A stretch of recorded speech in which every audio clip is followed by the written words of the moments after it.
All right, welcome to the Sae Bae cast number 218 with Oldton. Oldton, how are we doing this morning?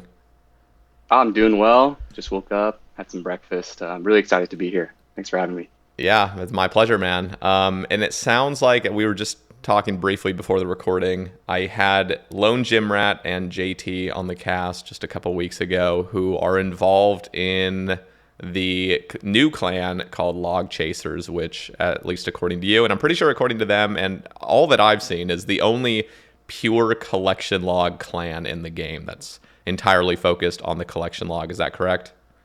Yep, that's right. So, what is your involvement in this clan? And also, I guess while I ask that, let's just get a brief bio of who you are as a player and other things you're involved with potentially, and just kind of your history with RuneScape. Okay, sure. So I'll start off with the first one, which is I'm a mod on Log Chasers, and I'm involved with a number of other communities as well. Member of also the Skilling Clan, SKSC. So we do just enjoyer skillers. I'm also a member of the Completionist Clan, Totus, which has got a lot of overlap with Log Chasers. We can talk about that a little bit later. And also, I'm a pet booster in Petcord, which is the sort of community for pet enjoyers and people who want to help people get pets. Nice. So you're involved with all this kind of like high level clanning. I would consider all of those clans. I'm actually not too familiar with SKSC. If you want to dive a little bit more into that, but I've definitely heard of Totus. That's a long running clan. More completionist style. This is obviously, I think, was founded before the collection log was even a thing. So they have their own. I'm pretty sure they have like their own system of like rankings based on just a variety of things that aren't actually covered in game, if I'm correct on that. And then Petcord, I've obviously heard of Petcord, but I'm not sure if that's like a just a legitimate clan or is it just for like boosting. So there's several questions there. I don't know if you want to tackle those. Sure, I'll touch on those. So yeah, Totus is completionist in the sense that they're trying to do basically non-repeatable content. So things like collection logs, things like quests, achievement capes, but also other smaller things which you might not think about, like filling god books or disabling those doomsayer warnings, non-repeatable NPC dialogue. So they've got a whole spreadsheet which basically catalogs most, if not every single piece of non-repeatable content, and they constantly are updating it. And so that's sort of one of the main benefits of being in the clan, is that you have access to this sheet and are able to sort of see how complete your account is, also compared to other people in the clan. And as for Petcord, it's not really a clan. It's more of an open community. And if I just check out the numbers in there now, there's probably at least thousands, maybe tens of thousands of people in there. But most people there are just focused on either trying to get some pets or certain pets or even all pets. And they've got a leaderboard in there as well. Nice. And then tell me a little bit about SKSC. Yeah, actually, this was my first clan that I was part of. Just sort of set the stage. Um, I would say that I'm a relative newcomer to what we can call the high level community, but I don't even really want to call it that because I don't want to put myself really in like the top tier gamers. I would just say I'm a newcomer to like ideas of EHP and EHB, and so basically efficient hours, completionist, and sort of having these long term goals, sort of post what the game sort of offers you. Like I would say things like max and quest cape, achievement cape, things like that are sort of all within the scope of maybe the first 1,000 hours of your gameplay. But then after that, there's sort of these long-term goals like 200 mil all pets, all collection logs, completionist. And I would say I'm just entering sort of these communities now, and then thinking about sort of the metrics and the ways that we can think about measuring progress towards these goals. And so to go back to SKSC, this was my first clan. It's a skilling clan. And, I'll tell you a story of how I joined it. I saw somebody when Forestry first dropped. There was this mechanic where you could just have a bunch of alts everywhere. And basically you get a notification when an event that would give a lot of experience would come up. You could just teleport basically to that area. And then I think you could even hop worlds at that point. So I saw somebody doing like 3-tick 4G at the necropolis, like where Toa is. Yeah. And they were just tellying out. Like I was trying to do 3-tick 4G there as well, and I kept seeing them tally out and then run back in, and then sort of realized that they were doing forestry in between their 3-tick 4G session to maximize both like their mining XP, their woodcutting experience, and also smithing. And I think his name was Necro. I think he's part of Solus now, which is another one of the skilling clans. But he was a member of SKSC at the time. So that's sort of my first intro to like this sort of below the iceberg of like, what are these people doing? This is gaming.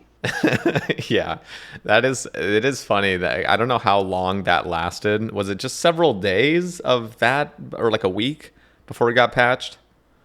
I'm not sure. I think I did it for, less than 30 minutes because, I mean, trying to manage all of that at the same time as doing 3-tick 4G as you're learning was pretty tough. So that was sort of like a humbling experience for me. Yeah, one of the unfortunate things, just to touch on forestry, is like you have 99, basically. I mean, maybe it's a little bit less than that. 99% of the player base are just complete casuals. They're not going to be doing the sweat stuff. They don't even care to do the sweat stuff. They don't care to know about it. They don't care to understand the efficient thing. They just want to have fun, gaining a good amount of XP doing their forestry.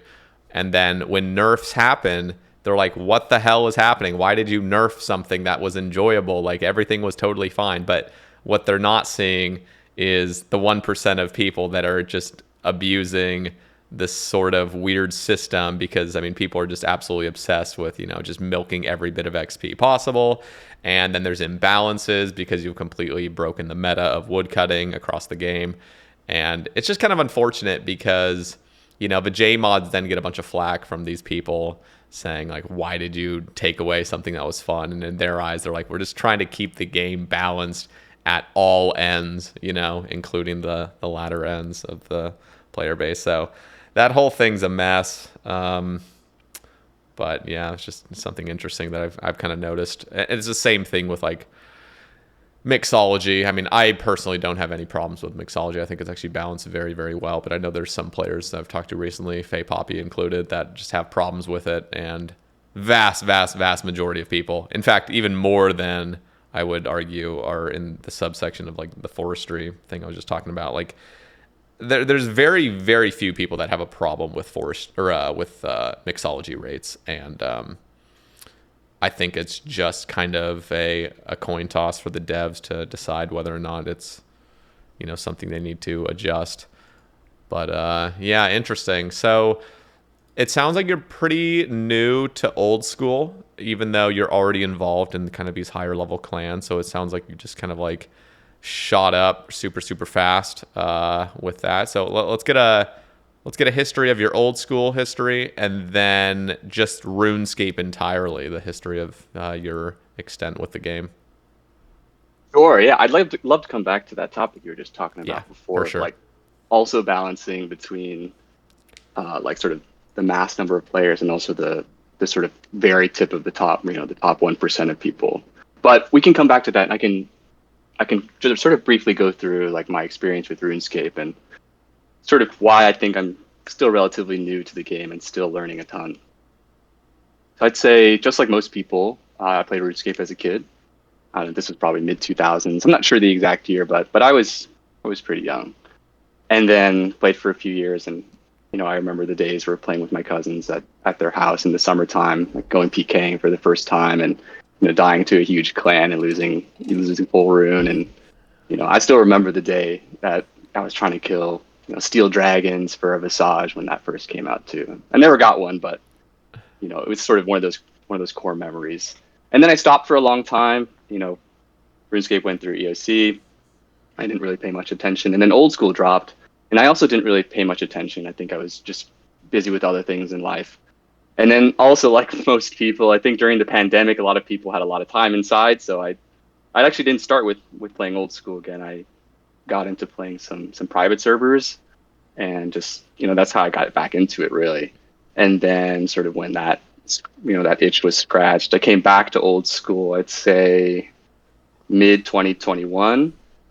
And at this point, I was basically starting from a new account, level 3, and sort of just went through the motions of the game. Like I knew I wanted to get Quest Cape and had to make money. So that's how it all got started. And then, a couple years later, I'm just now sort of exploring and getting into trying to set these really big long-term goals and seeing how people have been doing this already for years. So I think that hopefully for for a lot of your listeners who might not know a lot about like sort of efficient gaming or like don't have these super long-term goals, that maybe I can share some of my perspective, entering these communities, which are very welcoming for the most part, and maybe you can sort of see some of the beauty that I also see with peering sort of the bottom part of the iceberg. Sure. Yeah, no, that sounds great. I want to ask first, though, so where are you now in your account's progression? Are you a main? Do you play any other account styles? And also, like, what are your long-term goals as of right now as a player? Yeah, so I'm a main. I think I tried to make an Ironman at one point, or an Ultimate Ironman. But Oh, no. I stuck with the main. No, just yeah. So I'm a main. I'm maxed, and for the most part have best in slot gear. I got master CAs. I'd say my count is probably like maybe where 90% of people would consider end game. So I don't. You could argue maybe master versus GM, or 2.2K total maybe is end game, or 1 or 2 mega rares is end game. But for the most part, this is where a lot of people want to get their account so that they can go raid with their friends, or they can sort of quote unquote play the game after maxing. Yeah. I also have like a ton of alts. So one of the requirements of being able to boost people for pets is typically just having a lot of extra accounts. So that's one of the entry points. That was sort of one of the entry points for me to get into this high level community, because there's not a lot of boosters out there. And I think if you put the time in and you want to spend all that money up front on bonds and like training at Nightmare Zone for months, and it's actually a really, really cool way of playing the game that most people don't really get a chance to experience, because usually you don't have 15 accounts like on your computer at the same time doing the same activity. So is that how many alts you have? Like 15? Yeah, so I've got 14 Oh alts. my God. And Yeah. all of these were trained by you, correct? Yeah. Wow. And what's probably the most annoying thing? I'm imagining the questing has got to be just absolute ass, just getting all those accounts quested. But Nightmare Zone sounds like the most chill part. Are all of these accounts at kind of the same stage now? Did you train them all at once, or was this kind of like a small batch at a time, and then you just kept wanting to build more and more? Yeah, the most annoying part, honestly, is the bonding. So if you if you lose membership, you spawn in Lumbridge. Oh yeah. And I just have one main alt that sort of handles all the buying and the selling, so I don't really spread across all the money across all 15 accounts. So that's honestly the most annoying part. But in terms of training them up, I mean, you can get it down. I've got a spreadsheet of like exactly what items and what quests you need to do in order to get like basically minimum viable ready to AFK at Nightmare Zone. And I think you can do that. I can get it down to maybe 3 or 4 hours of gameplay, and then you can be sitting in Nightmare Zone, AFKing for 6-hour sessions already. So if you can, over even one weekend, just if you want to make 3 accounts and you want to quest for a couple of hours on maybe 3 of them at the same time, you can be sitting at Nightmare Zone chilling, and then pick those accounts back up whenever you want. And also sitting at Nightmare Zone for a while helps too with the quest, because you'll have higher stats. So the other question is, do you have some of these alts running Vires or anything else that's making money passively on the side once they're kind of trained up, or are these specifically kind of logged out after they've been trained, and you just kind of wait for some sort of pet boosting? I started with Vires, so the first reason I made them was to AFK Vires while skilling on my main. So this was before I was even maxed. I sort of wanted to take the macro approach of making money and also skilling at the same time. So yeah, I basically made all the accounts able to do Vire watches. So I started with just 1, and then I made 3, and then 7, 10, 14. So I was actually making some more right now too, but that's maybe for a later project. But yeah, they were all sitting at ViroWatches. And the cool thing about playing a lot of accounts is, I mean, you're trying to maximize the gains you can make overall while trying to minimize the attention and the effort, and basically reducing the wall clock time of progressing towards your goals. So, a lot of goals I had involved making more money or sustaining bonds while also trying to gain experience on my main. So basically playing 15 accounts at the same time allows you to do a lot of things at once. And this also sort of ties into the stage of life that I'm in where, I'm not able to sit in front of the computer and play all day. So I've got a full-time job, and I have to find ways to either play efficiently while I'm at the computer or do zero-time methods that don't really involve much attention at all, or some combination of the two. Mm.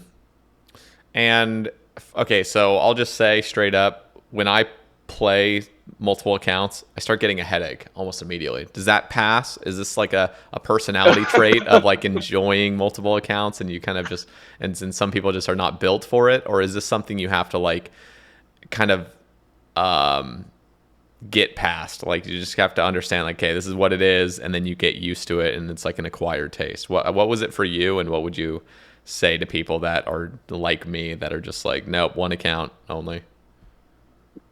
Actually, I've never thought about that. It might be a personality thing for me, because I've always enjoyed playing more than one account, because I like the idea of the parallelism where you can do multiple things at the same time. I mean, just one example, when I first started doing Next to make money, I was also running 3 Vires at the same time. So I was just sort of enjoying the fact that I could make progress, even if I wasn't really paying attention to an account. But let me think about, if I was to give some tips on playing another account, I would say I wouldn't force it. I mean, don't try to do 2, high APM activities at the same time. If one account is just woodcutting and the other one, maybe you want to quest, or maybe you want a Nightmare Zone on one and just play one regularly. I think plugins also really help. Things like sound notifications. There's also ones that allow you to sort of force the client to push up to the front whenever notifications happen. So if you want to even hide one, like a Nightmare Zone one, behind maybe the thing you're looking at online, or after behind a YouTube video or something, that can also minimize a lot of the sort of extra attention that you need to put into the accounts. And like I mentioned earlier, I think balancing playing alts with the main account comes down to the amount of attention you need to pay to use, and also the effort. And if you get good at certain methods, like when I first started doing Corp, took a lot of effort, and now it's low effort, but the attention is still pretty high. So when I think about what I want to do with my alts, I sort of think about the ratio between how much attention I need to put and how much effort I need to put. And I try not to, as you get further and further to more and more attention and more effort, it's easier to burn out. And I think a lot of people sort of maybe push a little too far to that end at the beginning. I would just say,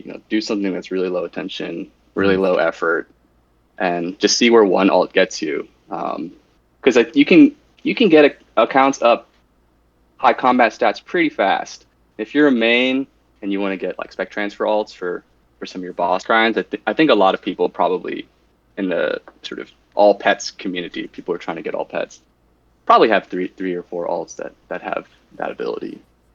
Now, how much like money up front would you, I mean, I guess this is kind of like an open-ended question. It's just like, it sounds like these alts need to be well geared and stuff. Is this kind of like bottlenecked by how much money your main already has? Or is this just something where like, I don't have the supplies yet, but these alts are going to fund it eventually, and then I'll continually build up these accounts further and further and further as they go? And I also have one separate question as well, which is, do you ever have alts that like sit at the Grand Exchange and merch? Is merching even a thing now? Again, you're talking to an Iron Man that's been an Iron Man for 8 years. And I don't understand exactly what the GE tax did, if it completely like annihilated flipping or whatnot. But do you involve yourself in the market at all and try to make money that way? I'll start with the second question, which is merching. I don't do any merching right now, but I suppose with 15 accounts and a lot of capital, you could probably make some make some serious money there. But no, I'm not really interested in that right now. And Mm. most of what I do is to make money is just boosting or AFKing the accounts on the side. And as for starting cash, if you want to sustain your accounts with bonds, if you want to do buyers for the beginning, I think you need to play something like 10 or 15 hours a week, or sorry, 10 or 15 hours total over 2 weeks to sustain that bond. And I think a lot of people probably could manage that. I think it's like 700K to 1 mil an hour. Bonds are what, 15 mil. So, and the gear requirements for doing buyers is pretty low. I'm pretty sure you don't really even need. I mean, you could go in there with monk robes even, I guess, and a dragon defender and a fury, dragon boots, and that might set you back 5 or 10 mil. I think the main cost that you need to put up front is the bonds. So you do probably want to sit at Nightmare Zone for it's probably 1 month per 99, I'd say, for like 99 strength. So you're probably sitting at Nightmare Zone for a couple of months to get them to max combats, but you'll be training them while you kill virus too. So I would say if you're putting in 10 hours a week, AFKing virus, and you have decently high combat stats, you can definitely sustain a bond on it. And as you get higher and higher level and you make more and more accounts, it's just a matter of having enough capital initially to sustain those bonds for each of the new accounts. But if you're playing 10 hours a week or 20 hours a week, then you can sort of slightly profit there. And those require pretty low attention. Like I think you can do a good amount of PVM sitting with buyers. I think you can AFK for 7 minutes, and depending on prayer bonus, up to 11 minutes, which I've done before. Nice. Interesting. Okay, so I'm always kind of fascinated by the people that run a bunch of alts, especially when they stream it. That's always crazy. Who was that guy? Was he Blade? Was that the guy who was running like 50 fucking Vire alts or something? Just like, or like 90 or something. It was like something like absurd. I don't even know how many accounts. I know who you're talking about. Yeah. I forget his name, but I have also seen a stream where like the client looks like it's like 1 inch by 1 inch or something. Yeah. It's like he's basically just he's playing the game. He's like sort of just clicking down the columns. Yeah. Like as they pop up a different color, which is pretty similar to what I was doing. They weren't 1 inch by 1 inch, but yeah. But like you just wait for like the red flashing on each client and then to click whatever it is, it's just, I mean, at that point, I mean, ultimately it is just a point and click game, but it's so fascinating seeing these people with just a full grid, of clients, and their whole gameplay is actually just like waiting for something to like have a red pop up. So. It's great dopamine though, I will say. Oh, like getting a blood shard is always, got like a little Discord, and it's got the little bot that tells you when you get a drop. And that's nice. It's kind of insane when even with 14 accounts, I mean you're seeing one like every 2 hours or something like that, or every hour and a half, and it always feels good to see something like they're 15 mil on the ground, like that's a whole bond. That's true. Yeah, no, that's I'm not gonna lie, like that feels good. It's interesting, again, like just talking about my play style. I mean, I've always played an iron, so like GP just doesn't quite hit the same, and it would if I played a main, obviously, but it's just such a different way to play, it's so odd now because Iron Man feels like the normal mode to me now, and main seems like the more like wild one. Like, whoa, you can just it's like everything is purchased with money, which is wild. Like you just find a method you really enjoy and just fucking go to the moon with profits on it if you enjoy it enough. And so different. Have you ever, I mean, I know you said you maybe tried making a UIM. Does Iron Man appeal to you at all, or is like the kind of ability to run alts and profit and have a universal sort of like purchasing power for a variety of counts, including just any gear you want, like does that just more appeal to you, and you don't see yourself enjoying the kind of solo experience? I would say if I started in Iron earlier, I probably would play Iron Man. But I think because I felt like I came sort of late to old school, 2021, relatively late, I had a lot of goals in mind that I wanted to get, and it felt like the fastest way to get to these goals, and also with the limited time that I had, was to play a main, and sort of that that sort of mentality has pushed me further and further into taking advantage of all the ways that mains can get progress with other accounts, with zero time methods, with trading. I will also preface that, like, when I was playing private servers, I was an Iron Man, and I really enjoy the aspect of collecting your own items and that progression, because it doesn't get devalued over time with the changes in the market. Like if you had a scythe when it was 300 mil versus if you had a scythe now, it's 1.5 bill. Yeah. On an Iron Man, it wouldn't really make a big difference to you. And that kind of long-term sustainability for an Iron Man, where you can pick up the game, after not playing for 6 months, and all your stuff is basically exactly the same value as it was 6 months ago.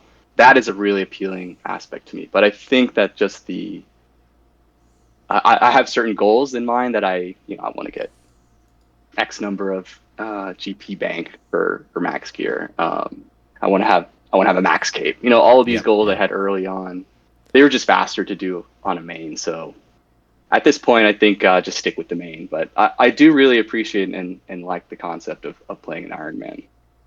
Okay, so the other question is, it sounds like you've been involved in pet boosting for other people. Do you have aspirations to go crazy on the collection log yourself, and so you'll be using your own alts to boost yourself? Or are these alts just for like making the big bucks and boosting other people, and you don't really care that much about your own account's progress? I think I care about, I'd say I care about more boosting other people right now, because there are still GP goals that I have.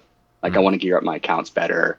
I want to get in the untradables on those alts. But I have done a good number of sessions just for myself as well. I'm far from all pets. I maybe got like 10 or 15 pets. But in order to practice boosting for other people, I would boost myself first. True. And if you haven't seen any videos of self boosting, I can share one with you now. Sure. Of me boosting myself, and you can basically see what my screen looks like.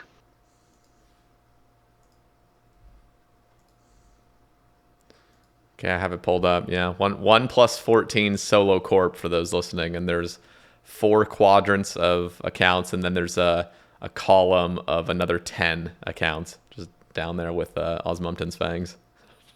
Yeah, so this is a this just looks so stressful. At what point does this not become stressful?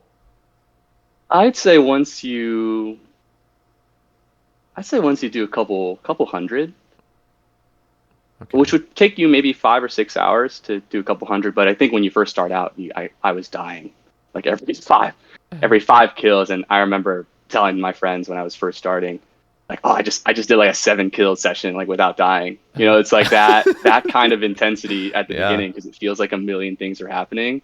And now it's, I'm usually sitting in voice with my friends, or like listening to an audiobook while I boost somebody else now, because it's just the effort is pretty low. The attention is still high, so I still need to pay attention to the screen, but I'm able to do other things at the same time now. It's so fascinating getting all of this set up. And I bet over time as well, correct me if I'm wrong, but you're always making minor adjustments. Like, oh, okay, I can do this. And like, this will be a little bit more convenient. Plus, I mean, we just have so many plugins these days, which probably just makes this a lot more feasible. Imagine doing this on a vanilla client. Oh my God. I don't think you'd be able to. I think you could if you were really good, but you'd have to somehow manage the HP of your accounts without seeing them, with the plugin there that shows you basically what HP everybody is in your party. So other than that, I think you could still do it. The tiles would be kind of hard too. You'd have to just know what the tile looks like. You might have to play high detail and just like click that one rock for that like one account every time. And yeah, I got to give a shout out to a lot of the people who helped me get started with all the boosting with plugins. I think Marnie is the owner of Petcord, and I mean he's a big booster, just a big gamer in general. But yeah, he shared with me some footage of how he boosted, and some of the plugins that he uses, and he's constantly adjusting his plugins as well. And I do the same thing. Like, for example, in this video that you can't see, there's actually another account at the bottom now that I use, which is just to stun the core. So I've split up one of the accounts that used to do both healing and stunning, and now one account just heals and one account just stuns. And it's like, I think it's got the Tome of Water with Serp Helm and the staff just to stun the core immediately. So you have less chance of dying on the healer if you're trying to do both stunning and healing at the same time once you separate them. Okay, let's kind of move forward with some of these topics that you've kind of mentioned, which is the newcomer perspective on EHP, EHB, EHC, which, by the way, used to be efficient hours clued. Now apparently it's efficient hours collection logged. God damn it. Now it makes sense. Clogging, completionist, and pet boosting. So newcomer perspective, I guess. I want to hear what your thoughts are on that. Yeah, I'll just start by maybe talking about like what the end goal is for each of these metrics that they're calculating, in case some of your viewers might not be familiar with what these acronyms might mean. And then I'll go into sort of how I view them and what the sort of my perspective is now, just coming into it for about a year, I'd say a year and a half. Sure. So the first one you mentioned was EHP, which is efficient hours played. This was like the first sort of metric that people used. And this is a sort of a measure of time that indicates having trained your skills at the most efficient rate for 1 hour. And you can find these rates on things like Temple, Wise Old Man. And this is all to measure your progress towards 200 mil all. And I think right now the time to 200 mil all is like 12K hours or something like that. So it's a big grind. So people who are going for this, are thinking a lot about playing efficiently.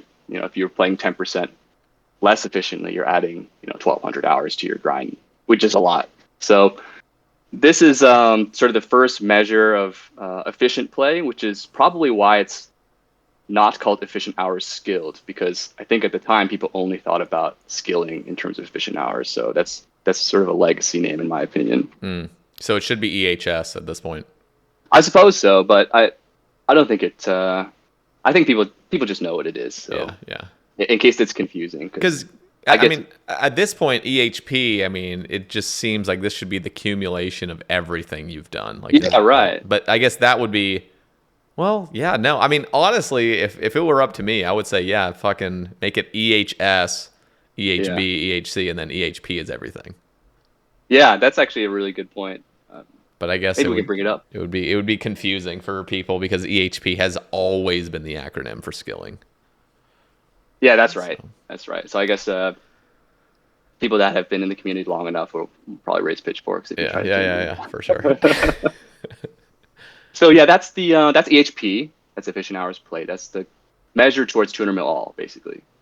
And the next one, EHB, efficient hours bossed. That's sort of the measure of time for killing bosses at the most efficient rate. So that's the end goal there is sort of all pets, essentially. I think that probably takes around 5K hours right now if you have 0 pets at the beginning. And this is all assuming the boosted. I mean, this is all efficient, right? Like 5K efficient hours where every single. Oh yeah, this is for mains. Sorry. Yeah. Well, mains, I'm imagining it's much higher for irons, but is this also assuming that everything's boosted optimally, or is this kind of like a mixture of like, okay, this is reasonable for the GP we expect you to probably have? Yeah, so I know for a fact that Corp is the boosted rate. So that's like around, I think boosters can get 68 to 70 kph these days, but I think the EHB is 60 or something. Okay. I haven't checked recently, but yeah, that some of the rates are actually the boosted rates. But I'm not sure. There are you can boost a lot of bosses. You can boost anything basically that's in multi, KBD, Scorpia, KQ, any of the God Wars. But not a lot of people, at least in Petcord, not everyone boosts every boss. So, for example, I think the main ones that we offer are Bandos, Zami, KQ, and Corp. And I think if you want someone to boost like Armadillo or Scorpia or KBD or something like that, it's just sort of up to the discretion of the booster. But because there's not a lot of boosters, honestly, and there's always a backlog of people that want these boosts, usually I don't see many people boosting those ones. Okay. So, the next one is actually a new acronym, EHC, which is efficient hours clogged. And I might actually be wrong. It might still this might still stand for efficient hours clued, to be honest. But No, I think it's clogged at this point. At least that's what yeah, Lone okay, Gym Rat was telling me. okay, yeah, they would know better than me. Yeah. So yeah, this is a measure of time towards having collected logs at the efficient rate. So there's this great spreadsheet by this guy named the Real One, and it's essentially the same sort of deal as EHP and EHB, where sort of if you take a macro approach of like getting clue scrolls from bosses and calculating like the extra time that you gain from getting those clue scrolls from going for like all pets, and getting the collection logs, getting those boss logs. I think that the like finish all collection logs like 50,000 hours or something like that, and that's there's also metrics. There's also numbers for like if you don't want to include third age and don't want to include gilded. See, here's like my question now. I mean, this is the calculation I would love to see, because you have the 50,000 hours roughly for full collection log, but then you also have the 12,000 hours for 200 mil all, and then whatever it is for EHB. But surely a lot of that has got to be combined in. So what I would love to know is like what would be most likely the total amount of hours it would take to fully complete all three sections, like EHB, EHP, and EHC. And it's probably, I mean, imagine, because you're just squeezing in some of the hours from 200 mil all into it, a lot of the hours from the EHB. So what would you roughly say is like full completing the game? If you took a snapshot of the game right now, would you argue like maybe 55K? And again, Yeah. a lot of this right now is just so RNG based, because you have actually, I want to hear your take on this. I don't know if you've run the numbers or if you're kind of like the mathematician behind this kind of stuff, but like how much is the sort of standard deviation of like going dry when you have 24 pieces of third age? I mean, what are the odds? Let me just ask this question. You can just tell me straight up if you're not sure, but like what would be the odds of going twice the amount of hours to complete the collection log? Like going from a 50,000 hour grind to a 100,000 hour grind, everything's still efficiently, but you just get severely unlucky on something. Like, is that just never going to happen? Like what would be like the next standard deviation? Just like another 5,000 hours of bad luck, or 10,000 hours? Like what is the extent of like horrible luck that you could reasonably expect for like some guy? Let's just say, in theory, we could just live forever now and people are just dedicating their whole life to efficiently clogging. Does that make sense? Yeah, I can't really give you a straight answer there because I don't know the answer. But, yeah. That would be an interesting one to ask some of the people who do the wizarding behind this, like the Real One. But I have seen some stats around like if you're going for all pets that during your grind for all 60 pets or 60 plus pets there are, you're likely to go at least 4x dry on at least one pet. Yeah.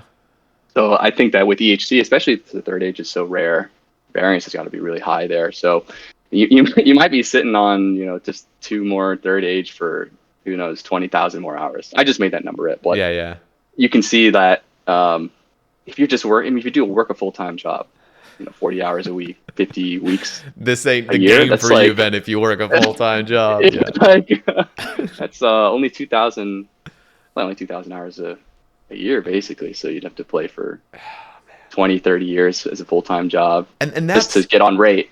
And that's just the snapshot of the game we have right now. Who knows if you start pumping out more third age, second age, potentially, just some other. I mean, this is such a weird tangent, but I just want to touch on it because I find it so fascinating. By the way, I'm actually at Camtorum right now mining, and I got a loot path of the key. So for the Helmet of the Moon chance. But do you think the Helmet of the Moon should be added to the clog? I mean, why not? That's what I'm saying. That is what I'm saying, man.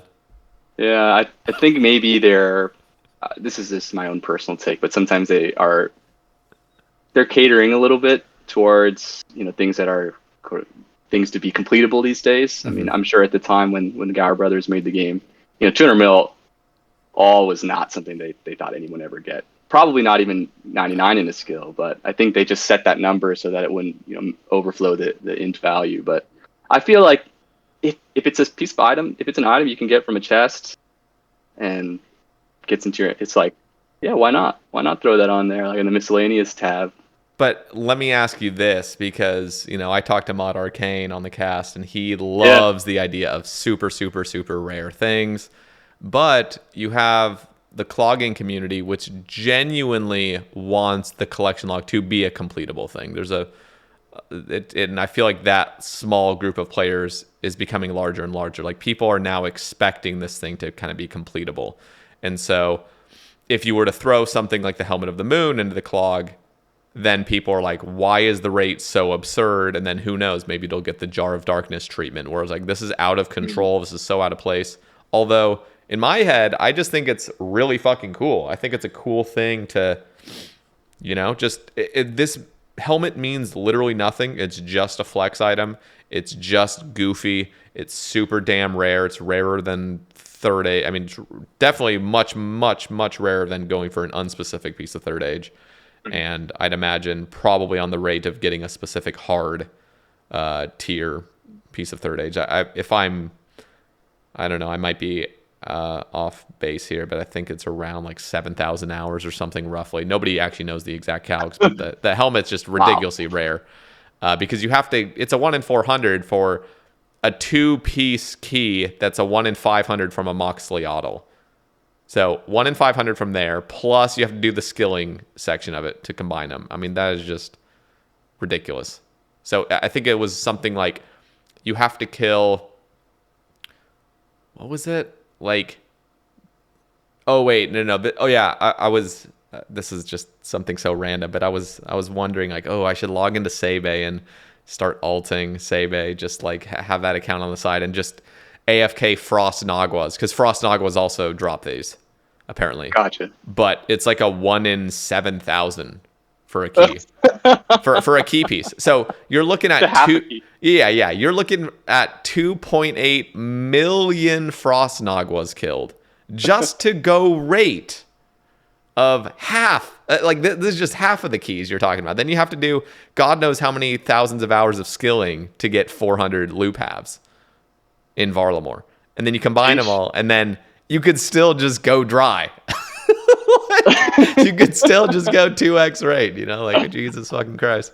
You bring up a good point, though. But I'm like, throw it into the clog, because I don't know. And maybe I'm just delusional here, and I'm just imagining like everyone's just going to be like, just accept it.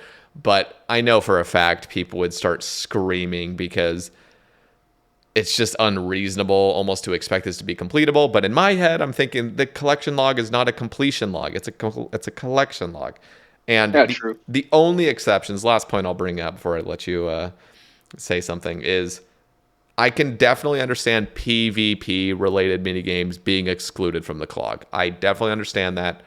I'm not a complete purist where every single thing needs to be on the clog, because it destroys the integrity of these mini games when people just jump in there and are specifically just going for clogs, which, you know, people do that. So yeah.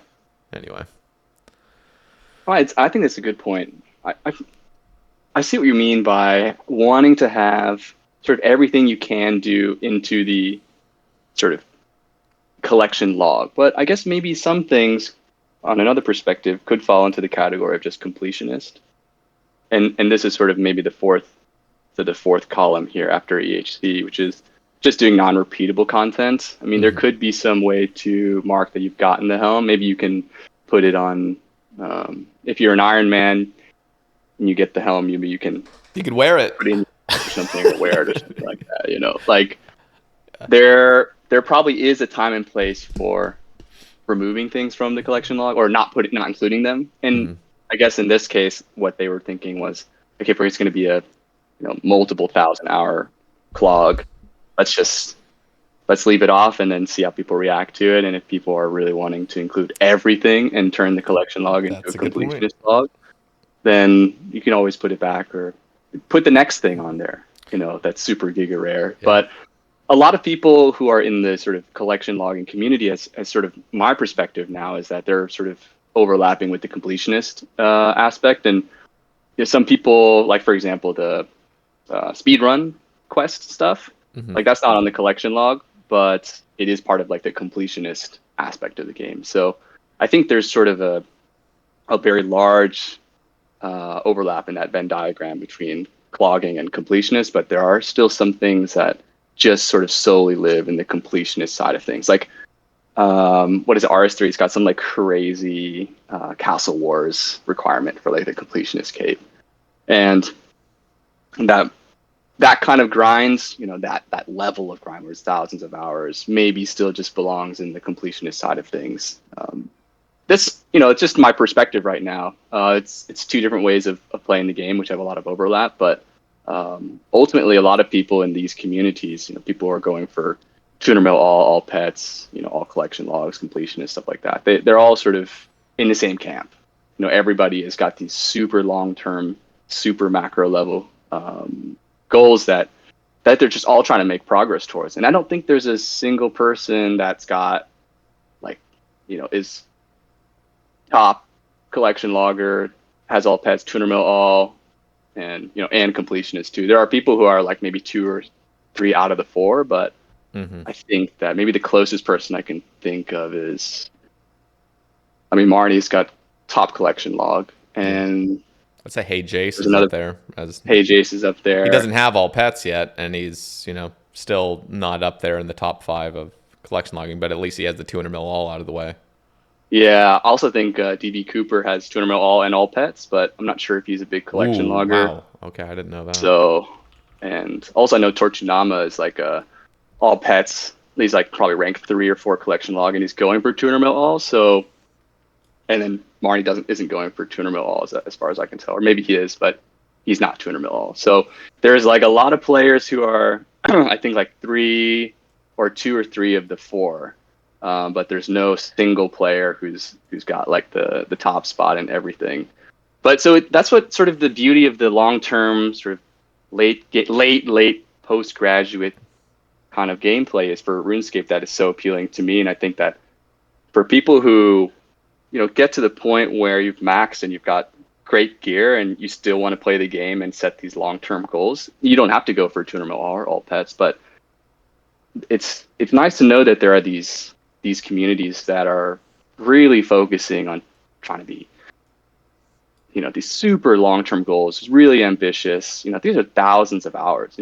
All pets being 5K. When you compare it to 200 mil all, like 12K and like 50,000 for collection logs, sounds small, but that's not a small amount of time to play a game just for pets. I think that the people that are dedicated to hitting these goals, they're some of the smartest players in the game, and they're really pushing the simplicity of the game to its max. Sort of like how Super Smash Bros. Melee sort of became this really ultra competitive game with what was seemingly just a very simple game.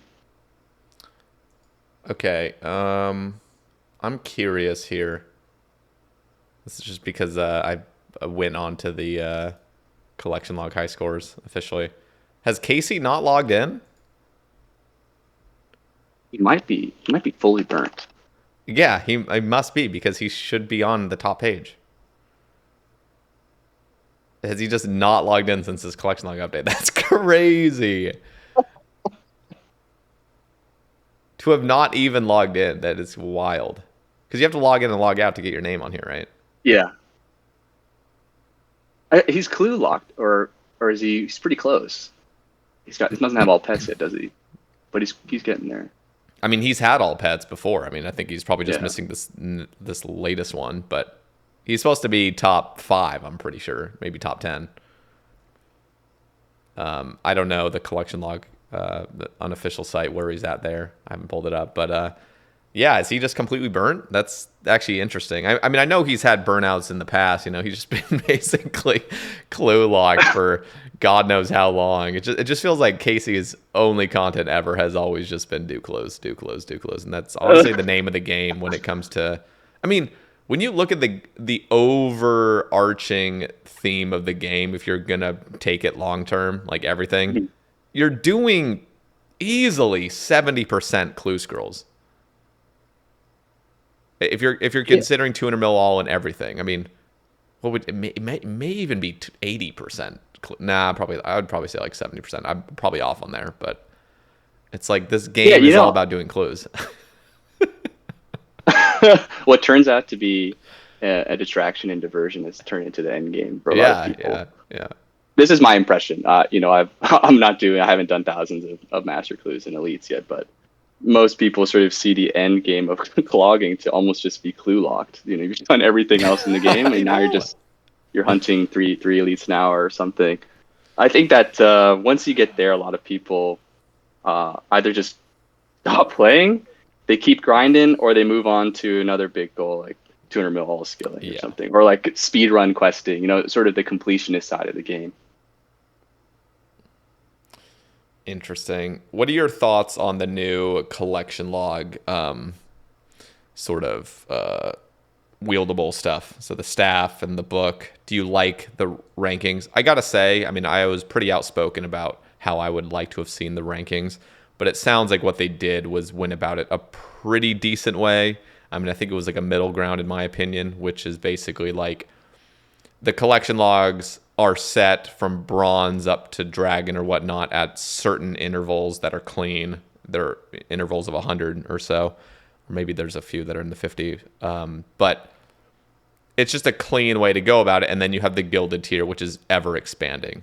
But in my opinion, I think, 5 years from now, when we don't just have 1568 clogs, we have, 1800 clogs or whatever, I think it's just going to get weirder and weirder. So I don't know if that's going to continually be adjusted or whatnot. And I don't know, you may have heard my take on this, which was just across the board, make it so there's not bronze through gilded, but just make it Roman numerals. So every single 100 clogs you get is the next level up. And there's no like weird RuneScape thematics with, again, what Leagues has done, which is clean in a way, but I think over time becomes more and more muddied. But do you have any thoughts on that? No, actually, I think that generally speaking, the staff of acquirement, or well, I'm not sure the exact name for it, of showing the collection logs you've had is a really positive. Is really positive in my opinion, because it shows that people are moving towards collection logging as a sort of way of playing the game and doing end game stuff, and Jagex responding with something that is cosmetic and is kind of a nice way to show off some of the clogs you've got.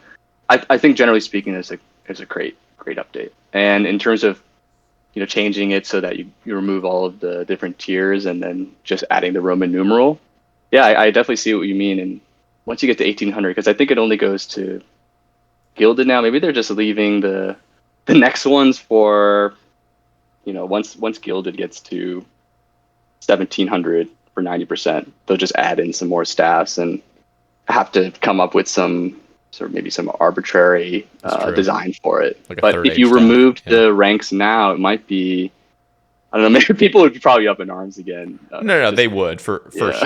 For sure. I think, again, the way they did it, I mean, as soon as you've implemented anything, taking it away is just a horrible feel. So yeah, I'm not really, arguing to like remove it or whatever, and which is why I think the middle ground, and it's not like an exact 50-50 middle ground. I think it actually skews in a positive direction, but it is somewhat of a middle ground of like, I just think long term it's just going to get a bit muddy, but ultimately, I mean, this whole game is kind of muddy. You got a bunch of different devs with different philosophies, and you got this game that's 25 years old basically at this point. It's just like there's just a lot of clunkiness and just stuff. So I try not to lose sleep over things like that. So I'm happy with it. I also think they look great. I was initially as well, I'll just fully concede that the staff looks great, and I was actually kind of against it. Not like actively opposed to it, but I just thought the book itself, a wieldable book, was enough. But the staff does look pretty badass, I'm not gonna lie. The spinning book on it. Yeah, cool. Yeah. The little dragon like holding it. That's cool. Yeah. I think a great update. I mean, maybe I'm biased because I'm in a collection logging clan, and no, it's cool. We wanted the high scores with it too. So I think it's just a good way to see that Jagex is responding to the way the community is moving, and taking a simple thing such as just getting an item in the game and marking progress towards it is sort of just in the spirit of the game as well. Mm-hmm. Yeah, so it's cool. I think I don't know, the direction of the game is really interesting. I want to ask you, this is something I bring up a lot, so we don't need to take a whole deep dive into it. But thoughts on stackable clues, like fully stackable? This is a contentious topic. It is. I personally, I don't have a really big opinion on it. I would say for sure leagues has given people the idea, and every time it comes around, people will ask for it again.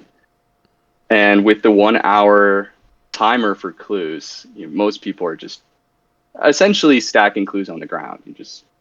You got some, if you're doing a piece of content, you just have to rejuggle every hour.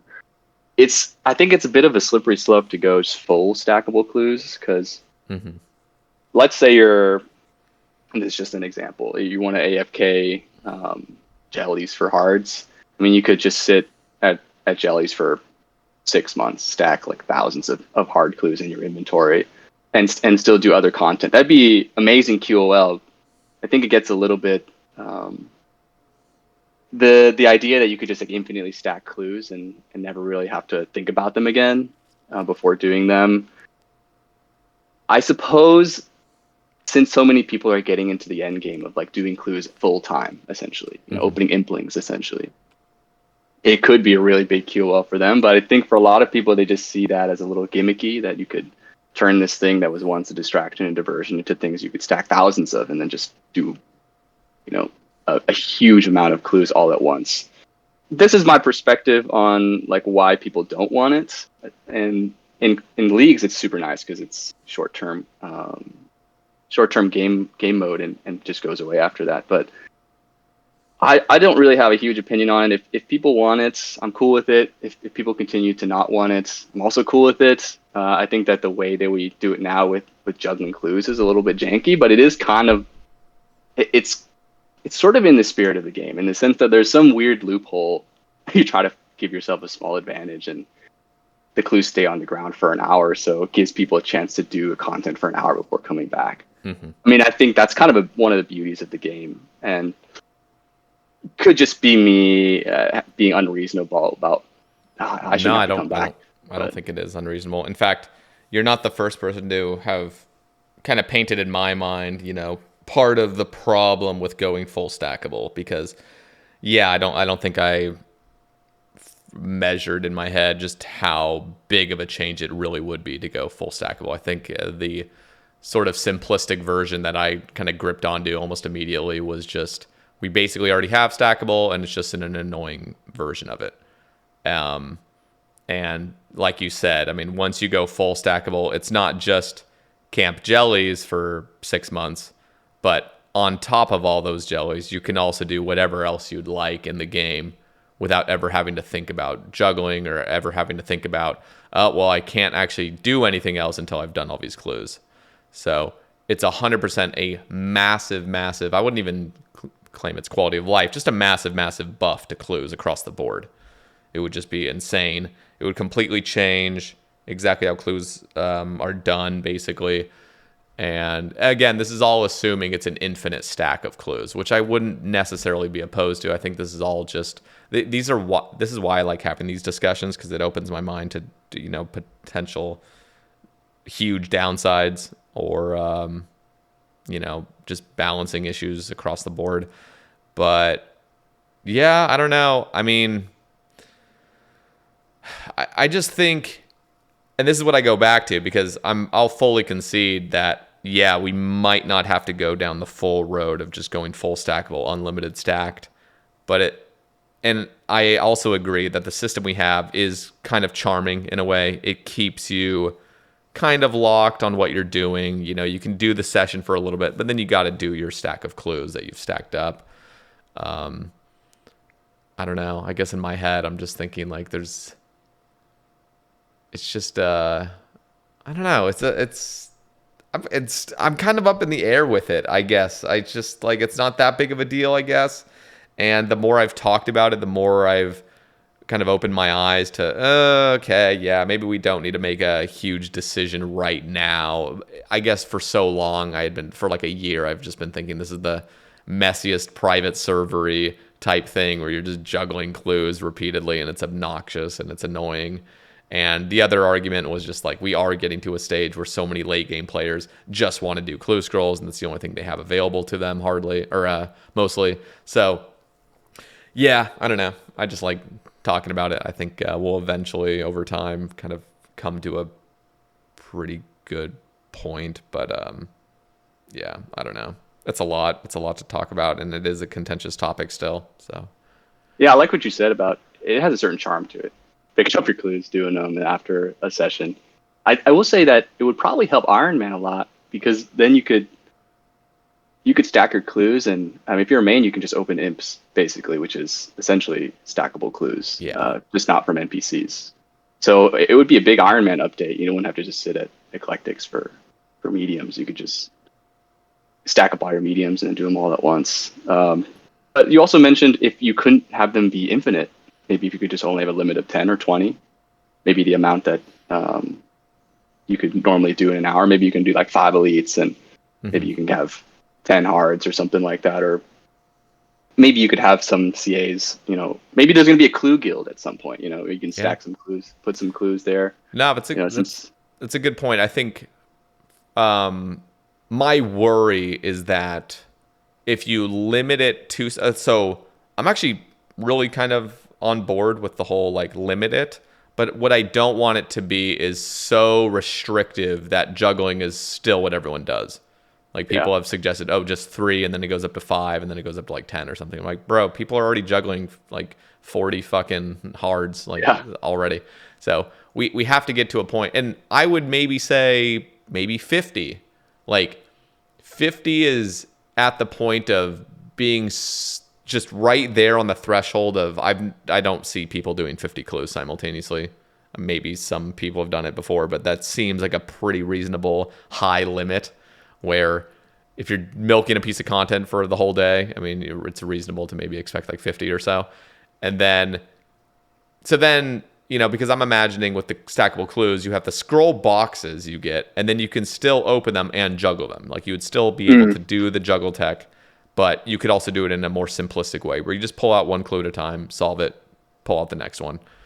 So I don't know. And maybe it would just be like 50, and maybe it could increase over time, but I don't know. I'm actually kind of okay with there not being any weird increase based on random achievements you do.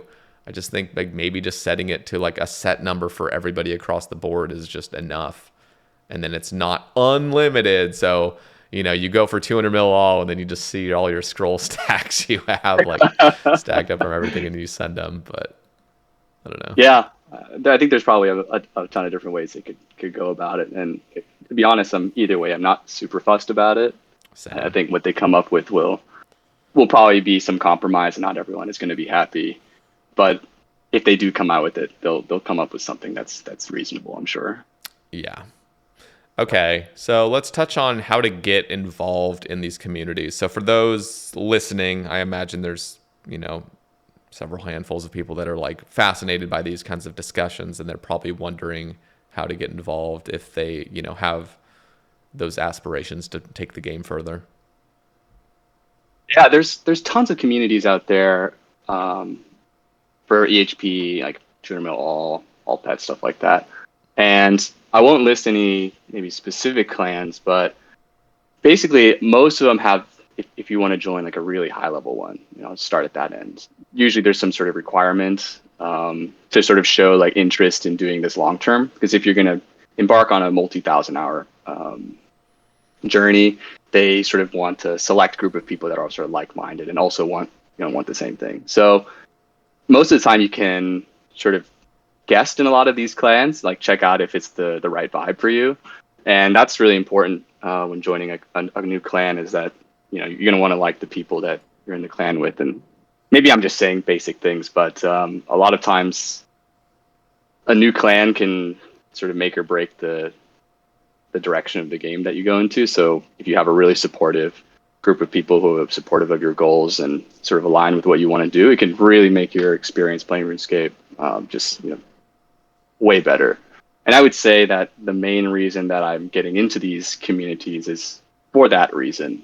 I think having the solo experience of playing RuneScape in my early days in 2021, like just doing Quest Cape and just grinding stuff solo, versus now when I'm sort of a newcomer to these communities, it really lets you experience so many more aspects of the game that you probably just wouldn't run into just by playing the game day to day, or information that you couldn't find just like on Reddit or on the wiki. There's like a lot of like methods or techniques or ways of doing things in the game that are sort of just circulating around certain clans or amongst clans that are trying to go for 200 mil alls and for all pets and things like that.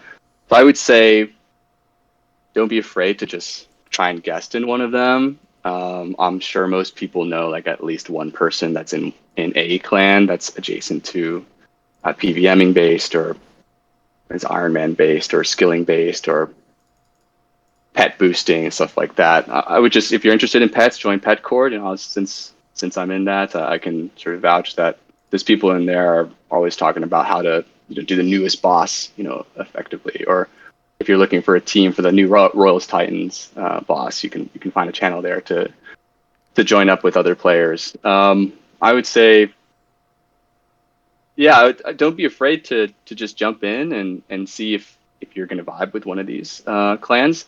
I didn't think that I would be that interested in skilling initially. I would say I wasn't really a skiller, but just seeing people game at a high level was interesting enough for me to want to join.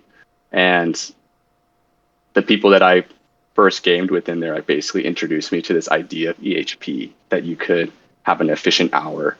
And because it was sort of intersecting with me starting to work full time, it really appealed to me to be able to try to find ways to maximize the gameplay time that I do have.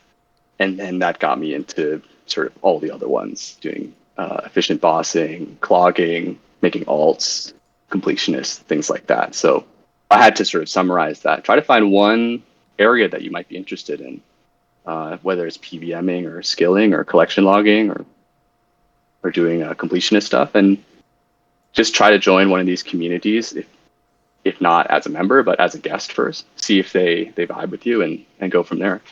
Kind of taking a detour back to the collection log. Just ask your opinion on this.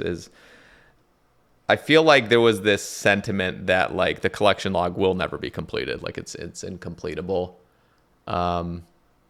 Do you think that sort of sentiment has been dispelled somewhat just by the likes of Marnie and Basiligus taking the game to some crazy extents? Like, do you think that, I mean, it was the same thing sort of when Iron Man first came out, and the idea of 200 mil all on an Iron Man was just like, nobody's ever going to do it.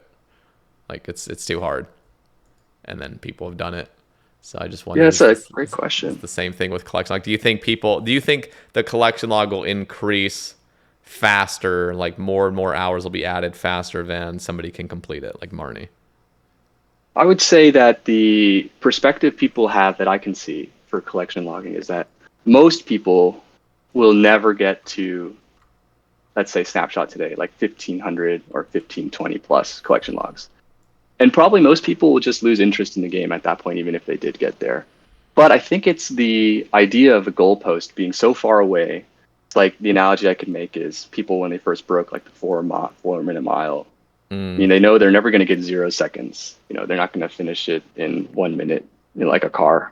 Yeah, like a car can do that. But if you have this long-term goal and you've got all these sort of milestones along the way, that in itself is really satisfying.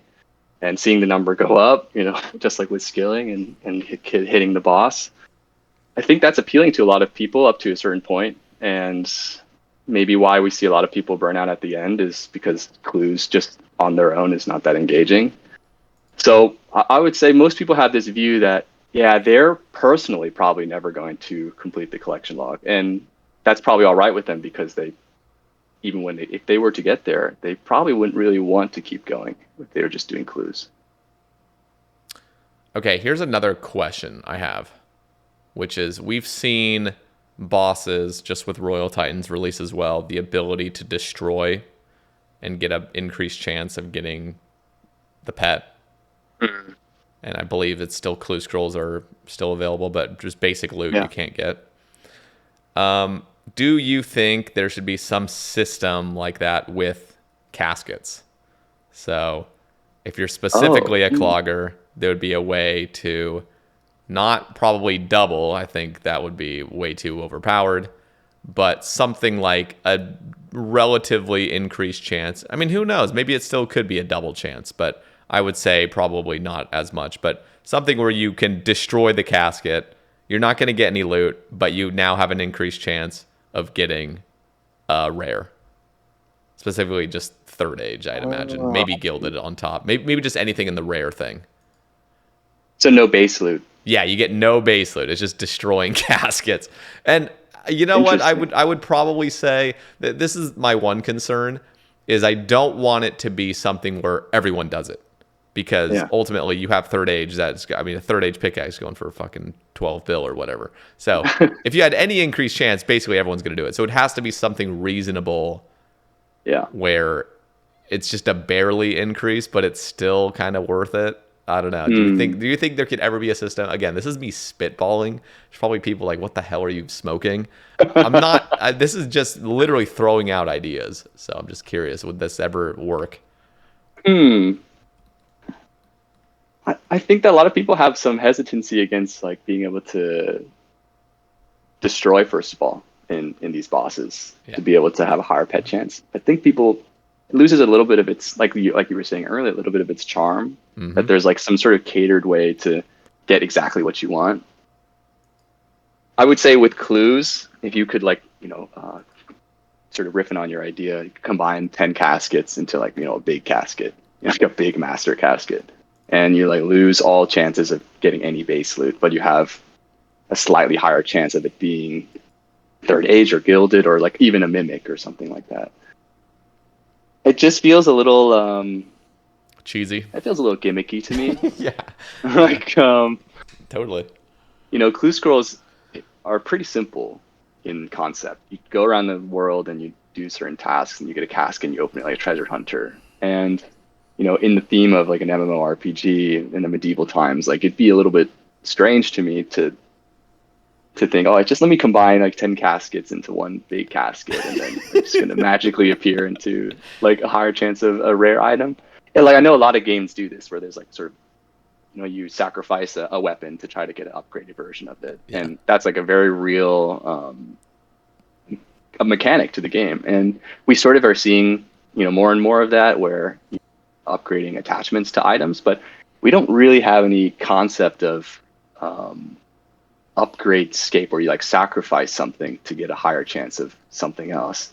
The destroy is sort of the only piece of content that I can think of off the top of my head where like that is sort of the case, where there's like this increased chance if you do like some alternative route to looting. I don't know if it's just because it's foreign to RuneScape that it seems kind of odd to me. But my general impression is that people don't really like the destroy option. No, I think don't. It's just the fact that it is an option. You're obligated to do it now.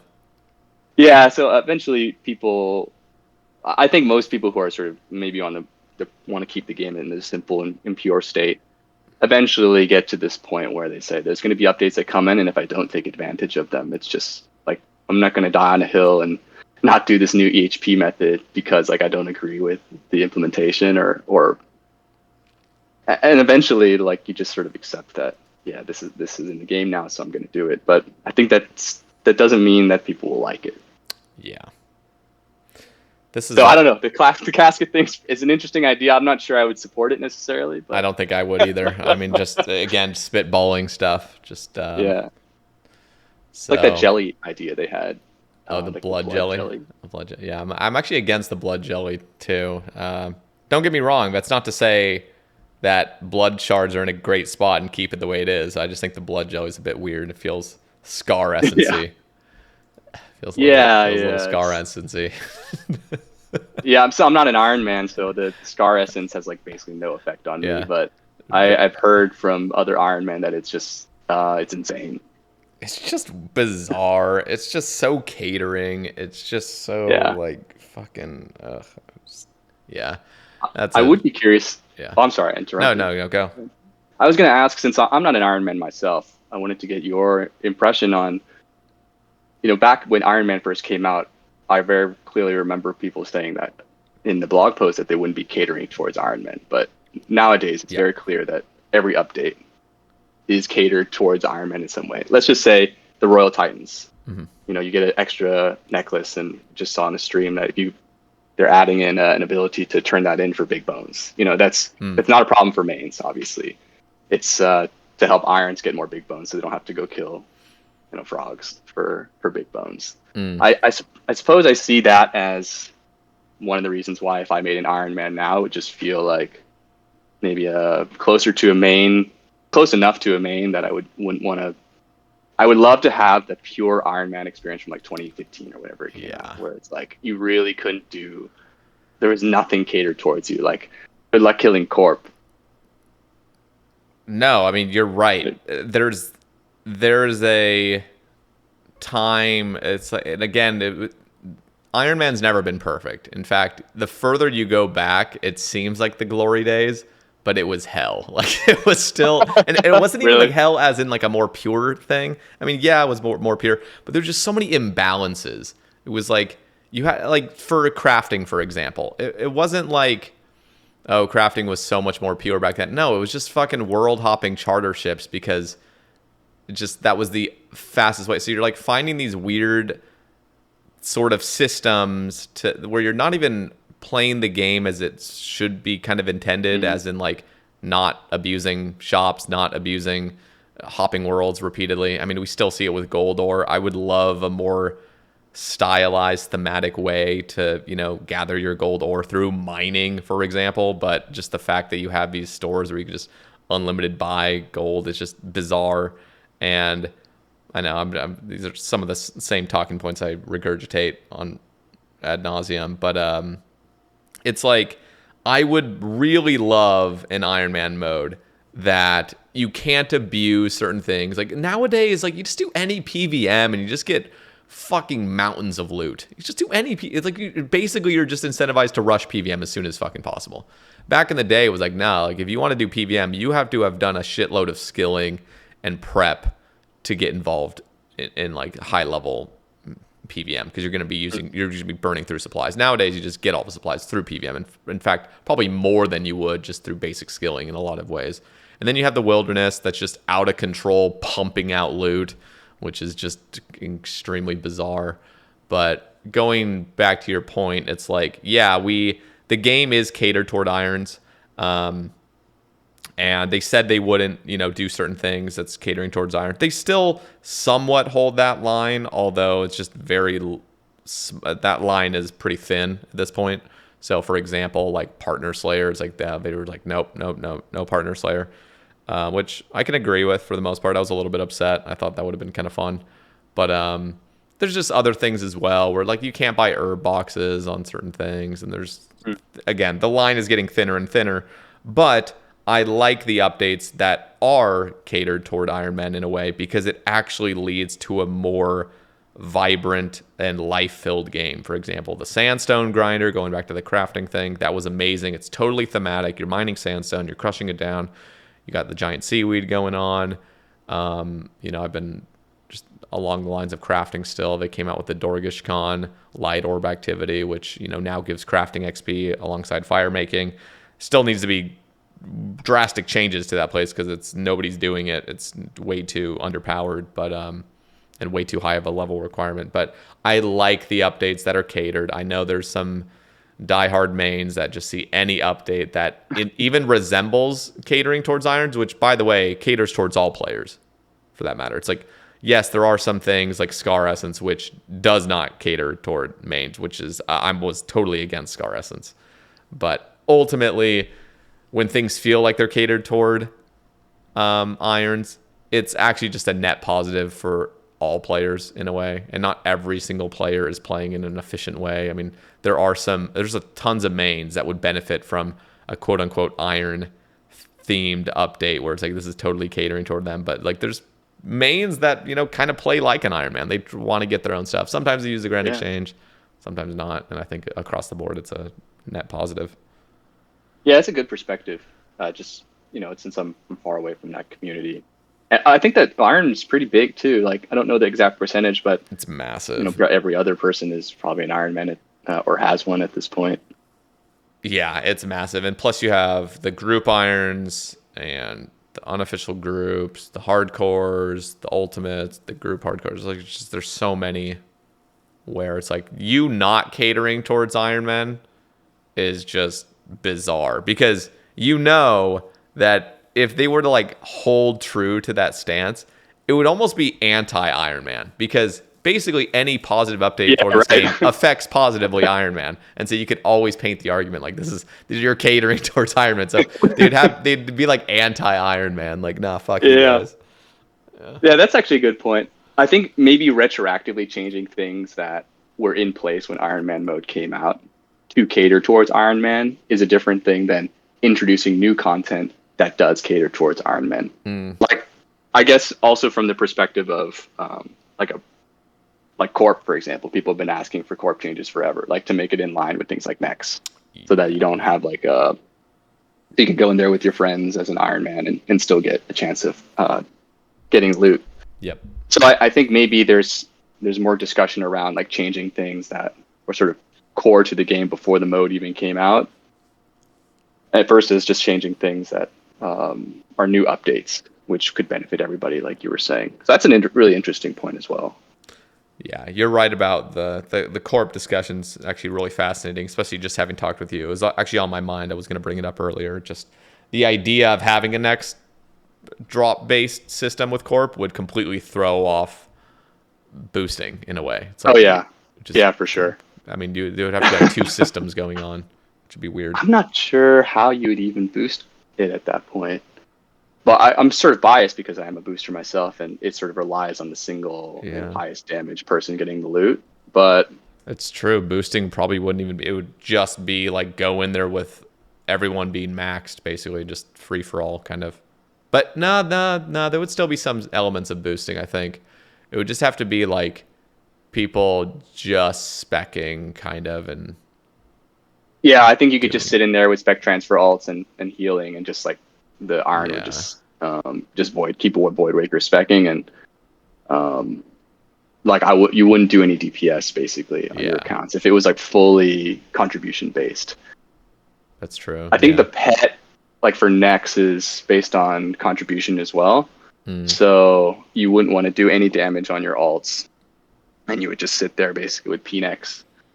Maybe you would do Elder Mauls for the Iron Man, so you just do the 6 hits with the Elder, and then instead of attacking on the alts, you would just have those alts spec transfer like a lot. Yeah, there was something else I was going to touch on. You mentioned something else in that. I forgot. But yeah, I wanted to touch on, actually there was 2 things I wanted to touch on, which was blood shards. That seems to be, if they make any change to blood shards, it feels like, the vast majority of mains will just be like, oh, you're catering toward Iron Man. In my opinion, I'm just like, dude, blood shards are in such a shit spot. Like, they never needed to be as rare as they are. Don't get me wrong. It's totally fine to have something that takes a decent amount of time to get. That's fine. But I just feel like the blood shard thing is, everybody loves using them. And 1 in 5,000 for a double pickpocket. It's just like why? Like the enhanced teleport crystal back when that was it still is the best thing to do for crystal shards, but nowadays you just get crystal shards from everything in large quantities. But like, it was 1 in 1,000. Like, where did the 1 in 5,000 come from? It's like, what, like, just to, for those that are like, it's fine where it is. Like, what if Jagex had just decided blood shards are 1 in 15,000? Like, would that have been okay? And then until the end of time, it just needs to be that way. So it's just like, in my opinion, the balancing off the rip was just off. And now we've gotten used to it. The prices are what they are. It's just like anything. And this is also leading directly into my second point that I wanted to bring up, which was Cox purple rate. Me ever talking about buffing purples at Cox is somehow seen as like you're catering toward irons, and like this game should not be like everybody can complete everything at every point, and everything should be available. I'm not arguing that, and ultimately, like, because I've been for years have been basically advocating to, across the board at Chambers, double the purple rate.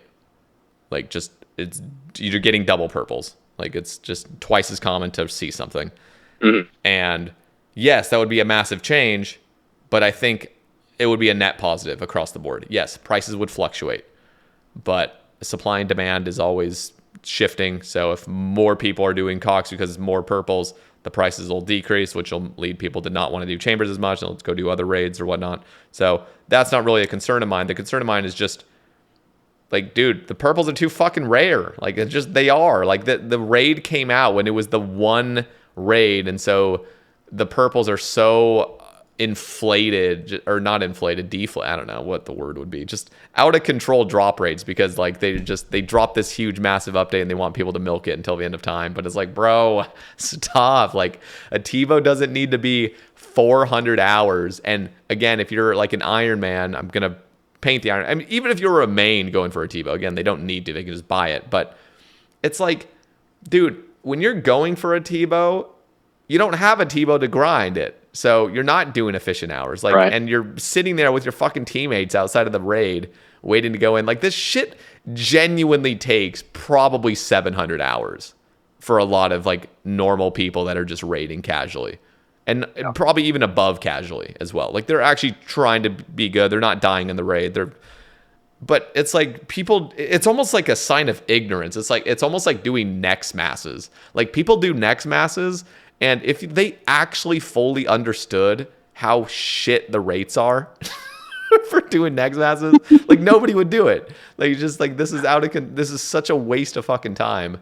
But people just kind of go into it ignorantly, like, oh, we're fucking cranking the lottery thing, the roulette thing, just like go for it. Like it's just so bad. And in my opinion, I'm like, dude, we're gonna get raids 4. We're going to get raids 5. Until the end of time, is raids 1 just going to be this stupid outlier of just insanely fucked purple rates? Like, oh my God. I'm so butthurt about it. Oh, you bring up a lot of really interesting points. Just on the last one, if you had to sort of design the rewards for raids 4, what kind of drop rates would you want to have them be sort of using our 3 current raids as a baseline? You're asking, or is a hypothetical? Oh yeah, I'm asking. I mean, you're asking.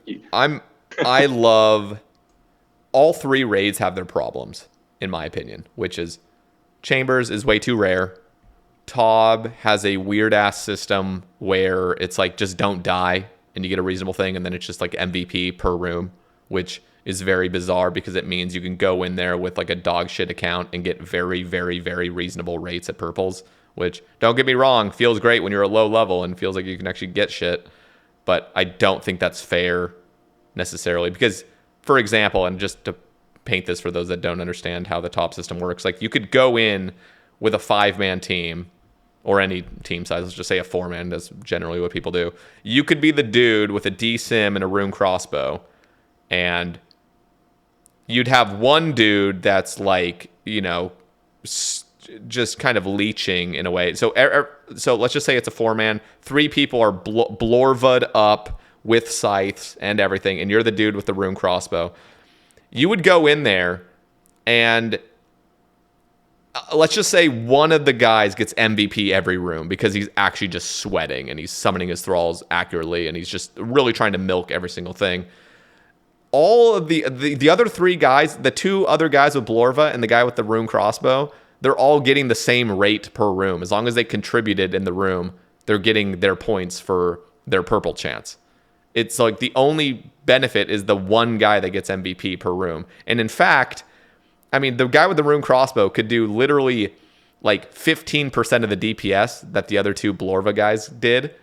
And one of the Blorva guys could like die at the very end, let's just say, to a stupid mistake. And the guy with the rune fucking crossbow that did 15% of the damage that this other Blorva guy did has a higher purple chance. It's just like, this is so wacky. Like this whole system is so wacky. Like I feel like the only fair system is pure DPS. Like it has to be. It has to be damage dealt is how many points you get, which Cox does well and Toa does well. So as much as I love Tob, as much as I love like the purple rates, they seem reasonable. That already has its own issue. It doesn't keep me up at night, but it is one of those things which I wouldn't want to see repeated. So raids 4, I would love to see the perfect balance of a Tob-like raid where it's one set difficulty. In fact, one other caveat is that I wish Tob just had one set scaling, which was like a 3-man. So bringing on multiple people, bringing on a 5-man team would actually just significantly speed up the raid. I understand that it doesn't have exact scaling, so technically the raids do go faster with more people, but I would want it to just be a set scaling, which I would love to see personally for raids 4. Again, I'm just rambling at this point, but I would love to see the system of Tob where it's one set difficulty, it has an entry mode later on for those wanting to get into it, and then it eventually has a hard mode or a challenge mode later on. So there's just 3 set difficulties. And the reason is because TOA's balancing is just a fucking mess. It's so hard to balance that stuff. You got an 8-man, 1 through 8 men, which already is an insanely difficult challenge to balance. And then you got like a bajillion different combinations of invocations that you can select, which is also just a complete disaster to try to balance. They've done a phenomenal job with, what they were given. Like, to balance that is just obscenely just difficult. But yeah, I would just love to see a more simplistic thing where on release, you got the default version. This raid is fucking brutal. It's tough. It's fair. And it's DPS. It's damage dealt based. So you having better gear is actually directly, signaling like your purple chance.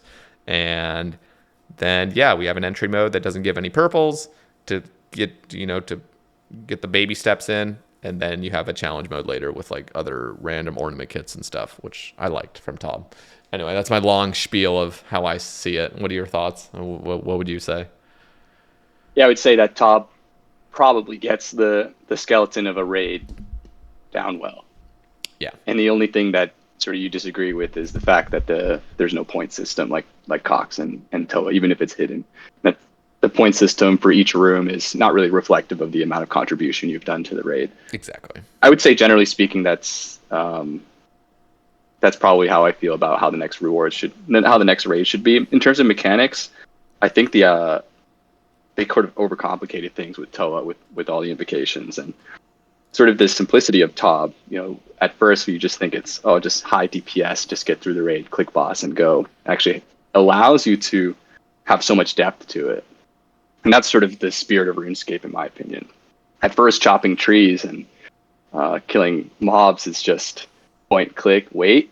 But there's so much depth to it that you can go into when the mechanic itself is fairly simple. Yes.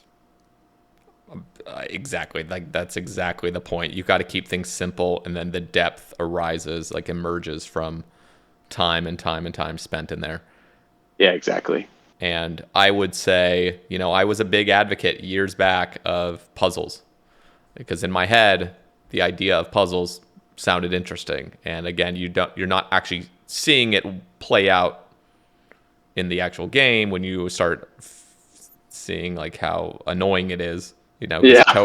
Toa's got puzzles throughout the raid, and it's just like, what the hell? First of all, what are these puzzles? The only one that's even hardly a puzzle. The only one that's even a puzzle is the Kefri room, which honestly is probably the most enjoyable puzzle of them, because you just fucking fly through it. It's like it's under a minute. Yeah. Let's just go. The Croc one is, I'm sorry, I understand you're trying to do some sepulcher thing, but that whole Croc room is a fucking mess. It just looks horrible. It's disgusting. The fucking little spike things that come out is just weird. It's just like, what is happening? Every mechanic is not really, it's just it's like there's like this green goo that's sliming past everything, and you don't even know when it's actually going to hit you. Everything is just fucking weird. It's like, dude, why couldn't you have just made this like a sepulcher type thing, but just very mark out like the tiles? I don't know, just make it like cleaner. Like this is just, it's so nasty looking. And yeah, so that has its own problem. Baba's, God, I hate that room. And then Akka is just you're picking up these statues. Everything has like a tick delay between like dropping it and picking it up and swiveling it. It's just weird, and it's just like, dude, get us to the next room. So please, raids 4, no puzzles. Just scrap it. Just scrap the puzzles. Yeah, I'd have to agree with that. I mean, even some of the puzzle rooms for Cox is kind of like in between. It's like not exactly a puzzle. It's still PVM based for the most part, but I would say that for some reason, I think they try to take a lot of the same concepts from Tob. Like Monkey Room is basically like a Nihilo room, Yeah. but people love Nihilos. People hate the Monkey Room. Yeah. It's funny how just it's the concept is there, but really when it comes down to it, you got to have just what seems to be a really simple idea, like there's a wave-based encounter, like with Nihilos, and have it just be this, like in Nihilos, they just have the same spawns every time. You might think it's going to get boring over time, but no, people just optimize the heck out of it. And the fact that they can, one-shot or two-shot most of them, and then since you're in a team, you can all split up in different roles. Like, I think that concept they're trying to implement into the Monkey Room, but then they also didn't really make any updates to it for a number of years until recently. And now people say that Monkey Room is a lot better. But I would love to see a raid where the initial concept of it is the bosses are just going to hit you really hard, like in Tob, if you don't do the right mechanic. But it's quite simple. You sort of go up to it and click the boss, and there's not like a million small, like random things that are going to happen. Like with like Nihilo boss, for example, is you just switch to the right prey or attack with the right style, but it still requires you to you could do a 2-way switch at the beginning with Void, and then over time you can do an 8-way switch. And the same thing is true with all the rest of Top 2, just sort of bringing in more and more gear as you take less and less food. So I like that concept, and this is my perspective of sort of just getting started and learning Tob and the different methods for it. And you really start with just click brew, like just don't die. Eventually I'm not even bringing brews, just P-necks. Yep. And there's like a million ways to optimize every single tick, popping crabs and making sure that everyone's doing the role that they're assigned. I love that aspect of the game where it's like layered in that sort of simple base all the way up to the very highest level. Yeah, Tob is much more, it's just basic. Like everything kind of has basic mechanics, and it's just great. Toa is a lot more scripted. It feels like everything's very scripted out. Yeah. And it seems like yeah. Well, I was just gonna say, like, I'm glad Akka's butterfly method was kept. That was actually something that probably wasn't gonna be, because the whole fight was so damn scripted out. It's like fucking like, dude, I'm sorry, this is just not, doing Akka normally is not fun. It's just obnoxious. It's just this thing has 1 billion damage. Maybe I don't know. I don't want to say it's not fun entirely and just kind of blanket statement of it's not fun, but like being able to manipulate a boss and make it your bitch is so much more pleasant. It's so much more pleasant. Like it just is. It's just, you're right. Imagine jumping into solo Olm and there was no way to like manipulate it. You just have to fucking take the damage. You just got to sit there kind of just, it's like there's no way. No, solo Olm is a fucking treat, because it's just, you're totally making it your bitch. It's just like, dude, you can't do shit to me. I'm perfect at this. Like I'm moving you. Like it's awesome. It feels like an Elden Ring fight where like you get so good at Elden Ring or any sort of Dark Souls game, and it's just like, bro, you can't hit me. Like you think you can, but I'm gonna fucking just own you. It's just great. Like you don't want to fight that. You don't, like, if you want to make a fascinating fight that feels so good, it's got to be a tick perfect sort of system, rhythmic, with pattern recognition that you develop over time, and that is something that ultimately you can completely dominate at, where you could reasonably go in with basically no supplies, and if you're talented enough and you're going to get everything right, you will not die. Like that is when a fight, in my opinion, is like perfect. Now I'm not claiming that every boss needs to be that way, but generally speaking, that's like the perfect recipe for like, this is phenomenal. This is a repeatable thing that's going to feel so good, and you keep learning new things. There's more and more and more pattern recognition over time. Oh, yeah. Yeah, you'd certainly want a raid boss to be like that if you're talking about something that takes them 9 months to develop. Yeah. I think that the emergent gameplay and the skill expression for high-level players at these first 2 raids, Cox and Tob, at Verzik and at Cox, and at Ulm, that is sort of the golden peak of where you can really show off, and do so many insane strats. And it feels like the last part of Wardens, where it has the floor move, you know, where it's pretty much the first raid you go in, you know what you need to do. You just go left, right, middle, you know, over and over and over again. And then you hit the skulls. I don't feel like there's a lot of expression possible there, because there's really only one thing you can do, which is just move on this tile, move on that tile.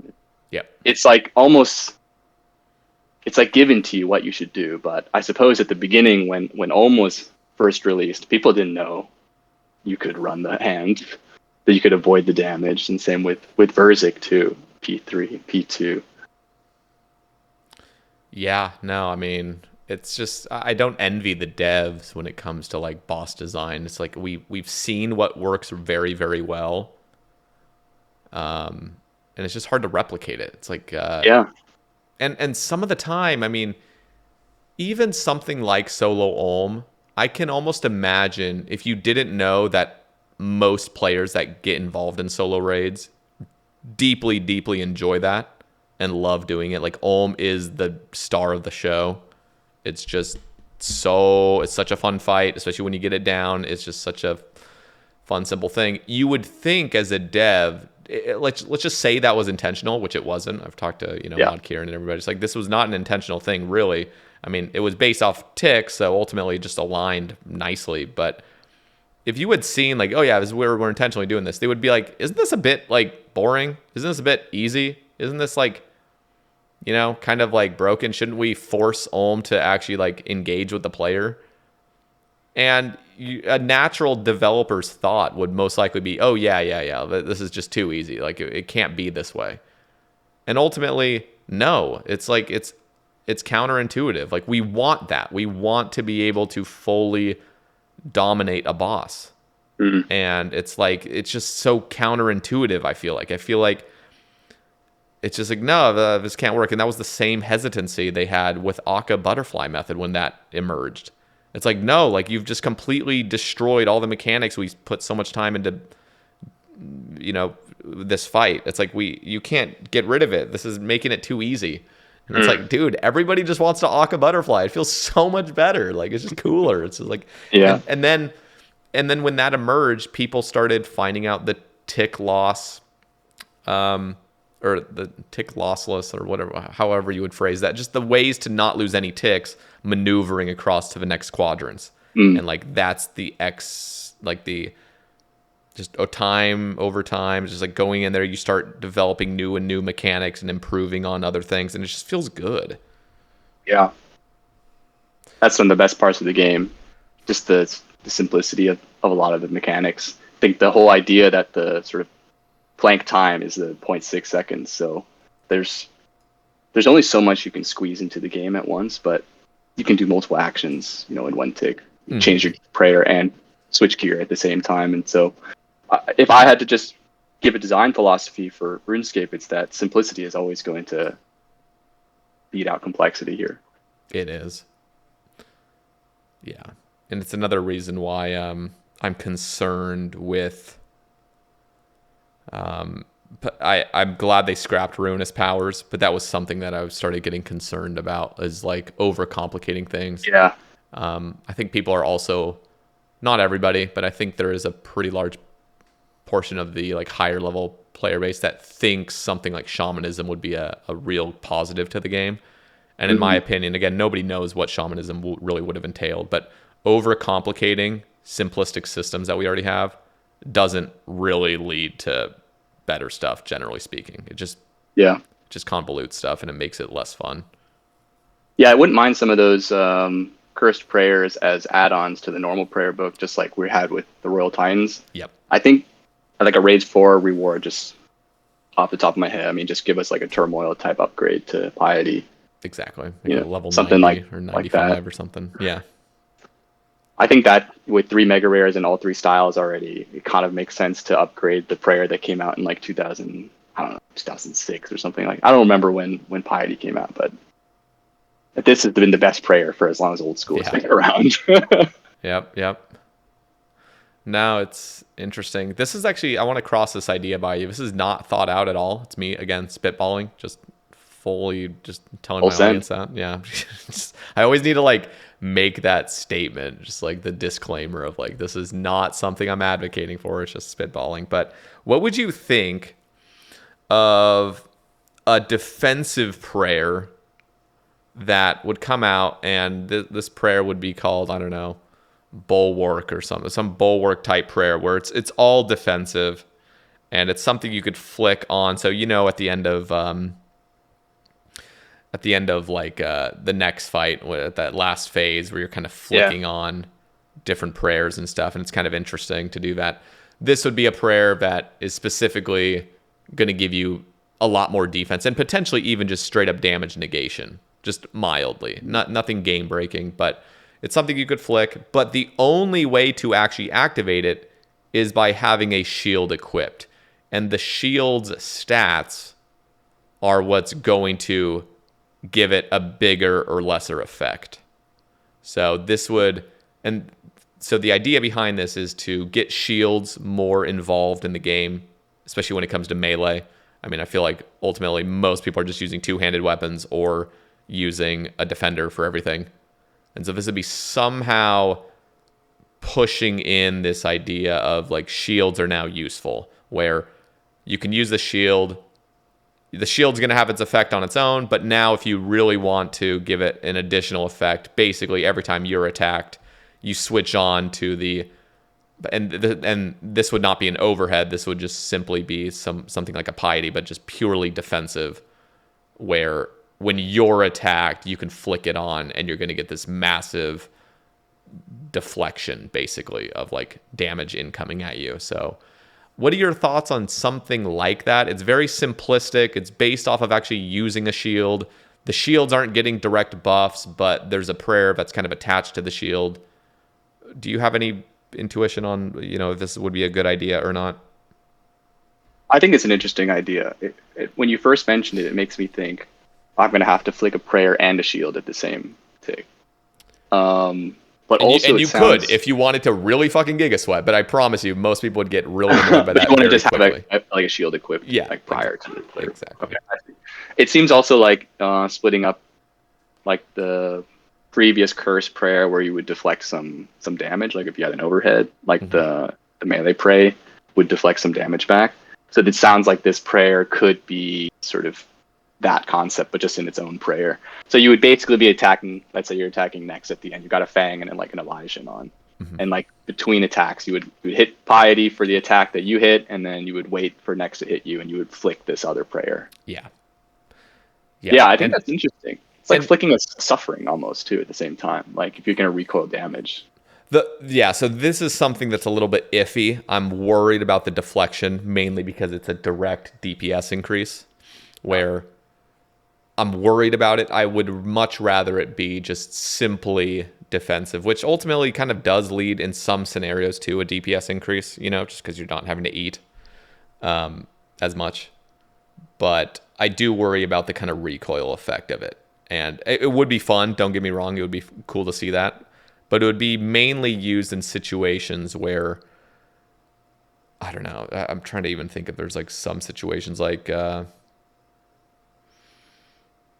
don't know, there's just so few. I think one of the situations potentially could be like Olm attacking you, so you're doing 4-1 Olm, and, every 4 cycles you're getting hit, and you could flick on the shield, flick on this new like bulwark type prayer for that one thing. You already see people doing like random shield flicks right there on that tick. Like Missouri flicks for the one. I guess I could see it being used for learners too. Like say you're a Verzik, I mean, you got some prayer that you just got a shield on. You've got like tons of defense, but maybe it gives no damage boost, but it's good for, instead of having to wear like full Jesty or something, you can just have like put on a shield, maybe a DFS or something, and helps you survive the raid.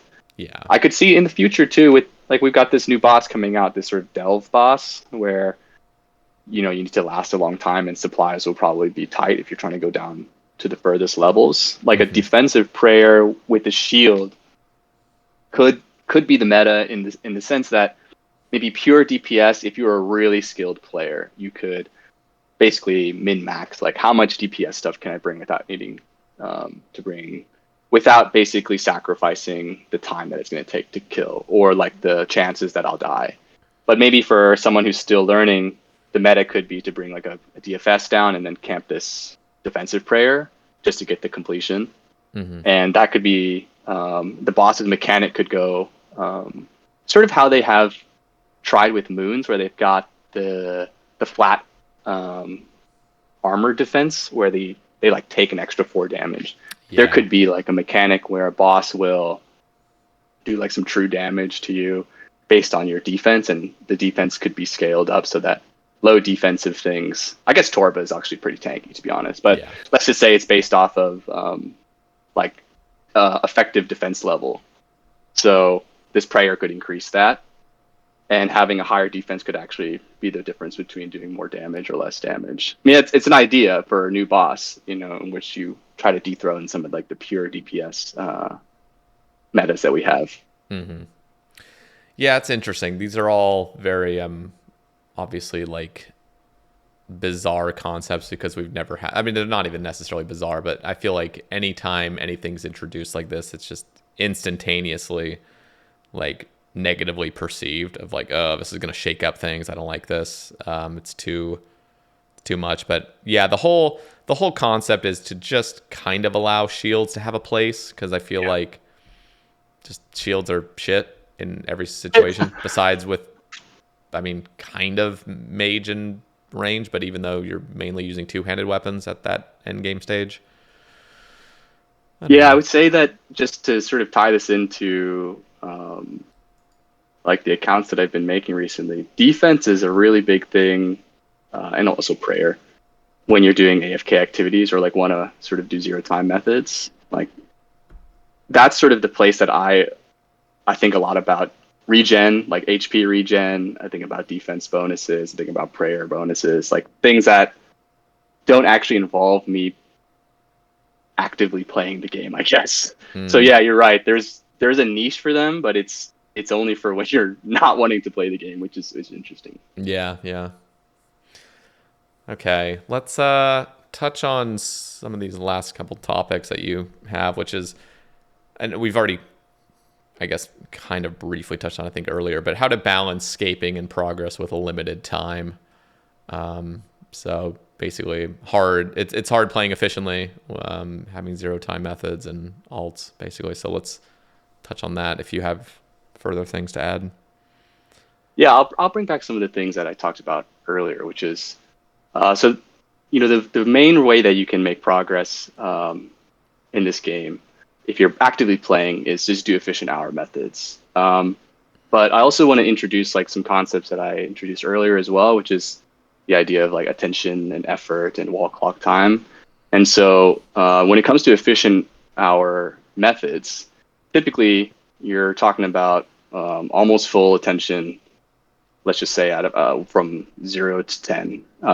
You know, EHP methods are generally on the higher end of the scale, like require 8, 9, 10, you know, levels of attention. In terms of effort as well, like if you're talking about things like 3-tick 4G, like also a lot of effort. You can't really miss ticks, and the timing needs to be very precise. So I typically think about EHP methods are if you have 1 hour of gameplay and you want to maximize all of the time you have, and you want to put in the effort and the attention, this is the way to go.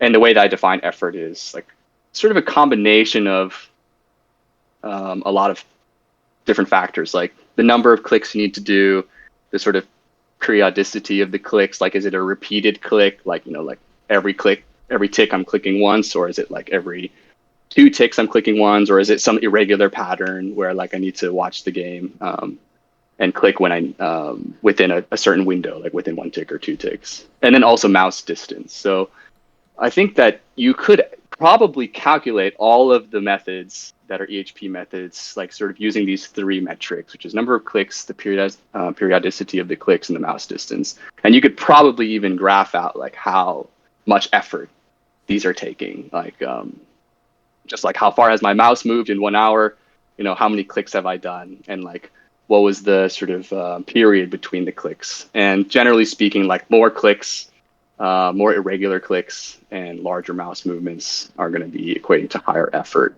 So that's sort of the framework that I like to think about, like making progress. And if you've got all the time in the world and all the attention, effort in the world, then EHP methods are going to beat every other method if you're sitting in front of the computer. So that's what you would do if you wanted to use all of your resources, attention and effort, to make the most amount of progress in wall clock time.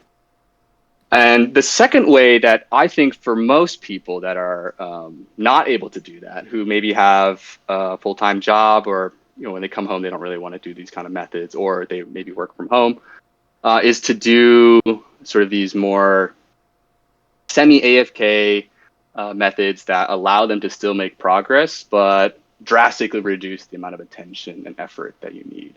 So I'll just give a couple of examples here. So if you're doing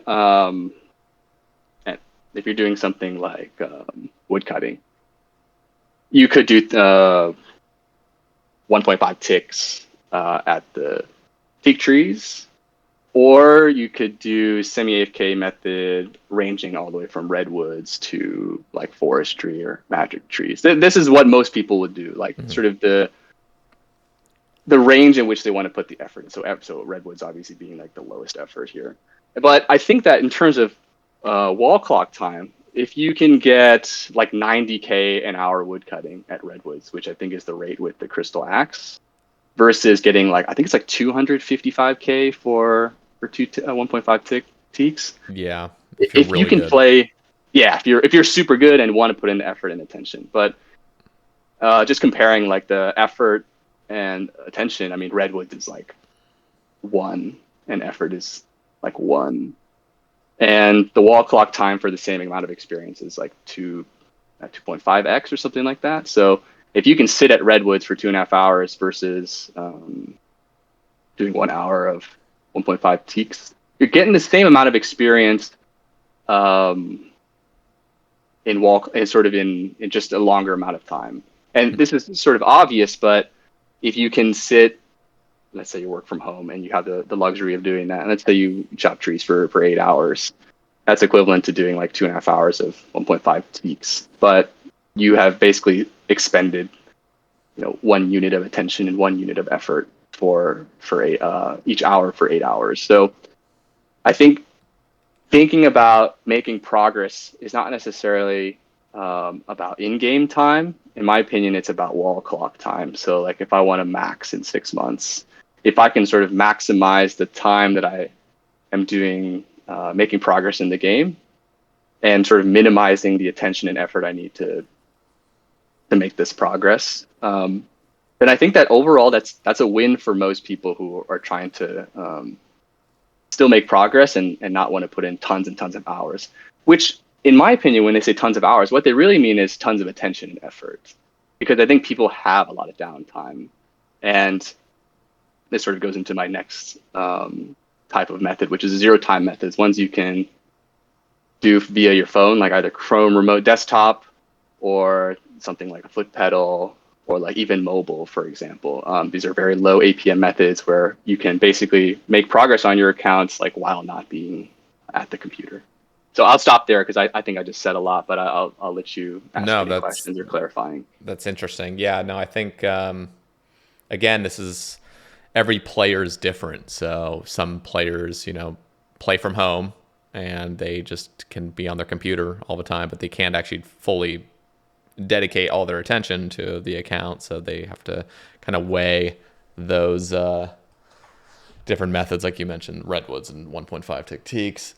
And it is interesting because I think, playing as a main is just a slightly different game than playing like an Iron Man, for example, where you kind of weigh, like for example, when I do Sae Bae casts, this is like my downtime. This is like what I would consider like the average person working. It's like I got to find something that's like chill enough where I don't have to think at all. Basically, I'm just on autopilot. So a lot of the time I'll do my agility through that kind of like quote unquote work time, because it just passes by so quickly. And doing that at any other time while I'm like actively engaged and actually using my attention is a waste of time, where I could be doing something different. So Yeah, it just depends on the people's play style, but yeah, I don't know. I think it's fascinating, kind of like hearing your thoughts on this, because it does sound like you do. I mean, because so are you? Do you work from home, or do you actually have to go into like Yeah, I work your from work? home 3 times a week, and I go into the office twice a week. Okay. So there's tons of different like small things that I was doing while I was trying to max, which worked in my favor for this kind of schedule. And so I like came up with a lot of methods that I thought worked really well for me, especially zero time methods where I could just Chrome remote into the desktop, which is way better than mobile, mostly because you can have room light with the AFK timer being 25 minutes, Yeah.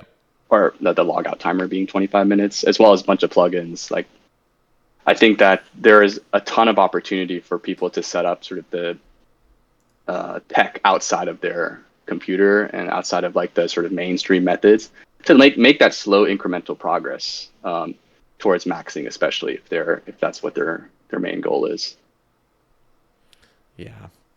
Interesting. Yeah, I'll share one method Yeah. oh, Let's hear. sorry. No, let's hear it. Yeah, one of my favorite methods I came up with when I was, and I think most people do this already. There's two methods actually. So one is obviously fishing Quorum bonds, but doing it through Chrome Remote. And I think I was getting like 100K experience a day. Just like when I was out, you could just, I think, do like 5 or 6 clicks and then be AFK for 5 minutes. And then most people check their phone pretty regularly, just for whatever reason. So if Addiction. whenever you Yeah. check your phone, just like open up Chrome Remote as well, reset up the Karambo Fisher, and go about your merry day. You can end up each day getting 50, 100, 150K XP a day, and that adds up over a whole month. It's like Oh 3 yeah. mil, 3 mil XP. And then this other one I've been doing recently, which I really like, is Scurious. A lot of people know about like the blood barrage method, but you can now with the new potions, the prayer renewals, and you get max prayer bonus, you can AFK Scurious for like almost 25 minutes. Jesus. And Wait, yeah, wait, wait. it's Even so, is this using like a Blood Fury and Scythe? no, you're blood barraging Oh, okay, okay. So you're still Curtis blood on, barraging. yeah, I think it's like 30 kph or something, but you don't have to touch the computer for almost 25 minutes because you get 11, Holy you get shit. 7 minutes, I think, with the renewal, and then you get 11 minutes of actual prayer drain, and then you can also have the bone crusher to give you prayer back. Oh, that's And then crazy. if you have max cape, you can like ring a life in case you like when you get low, you'll just die Yeah, if yeah, you yeah. don't tally out. So I think I've gotten like thousands of KC at Scurious just like from when I was just Oh away. my god. Like just I think I haven't gotten a pet yet, but I'm I'm up there in terms of the rank for Scurious because and it's so AFK. Like I feel like this is the kind of charm of the game here. Is like there's some ridiculous stuff that you can do if you just like stack on a lot of really simple ideas. Prayer Hmm. renewal, prayer bonus, melee pray, blood barrage, and then small optimizations like telling out with the ring of life max cape if you're about to die, or is the DPS I'm getting from the Magus ring worse than if I just had like a Ring of the Gods, for Yeah. example. So I think that these kind of methods for people who can't really be at the computer too often, or want to just go and eat dinner or something, this is a great way to make progress on your account without playing, which is funny to say, I guess. Yeah, that's really interesting. So, um, now is that I'm trying to think. Like Scurious must be the most like AFK pet to go for. Yeah, definitely. I'm trying to think if there's any. I Well, mean, maybe not. Karambwan's pretty AFK too, but That's true. not 25 minutes. Yeah, 25. That's insane. But how much is that? Because you're up to, is it blood blitz, or you're just full blood barraging, spending all of it? Like, is it pretty Yeah, it's expensive it's, doing that? it's Blood Barrage, so probably not Iron Man friendly, if I had to guess. Well, if you're a But super super late game and you're just like super lazy, but yeah, ultimately you'd probably spend your time AFKing something else if you're an iron. yeah, I think I did the calcs once. It was like 1 mil an hour or something like that, GP to do it. Mm, I don't think it's that expensive, but if you're talking about like 30 kills an hour, you're doing 100, 3,000 kills. It's decent amount of GP that you need to spend. So I guess this is part of also like the next point, which is a lot of these grinds you want to do, like especially with like Blood Shard if you're a main, or Blood Barrage, or like really AFK 0 time stuff, is that it's just going to take a lot of money. So this is where playing alts at the same time can really help you make progress on your account in like sort of a secondary way.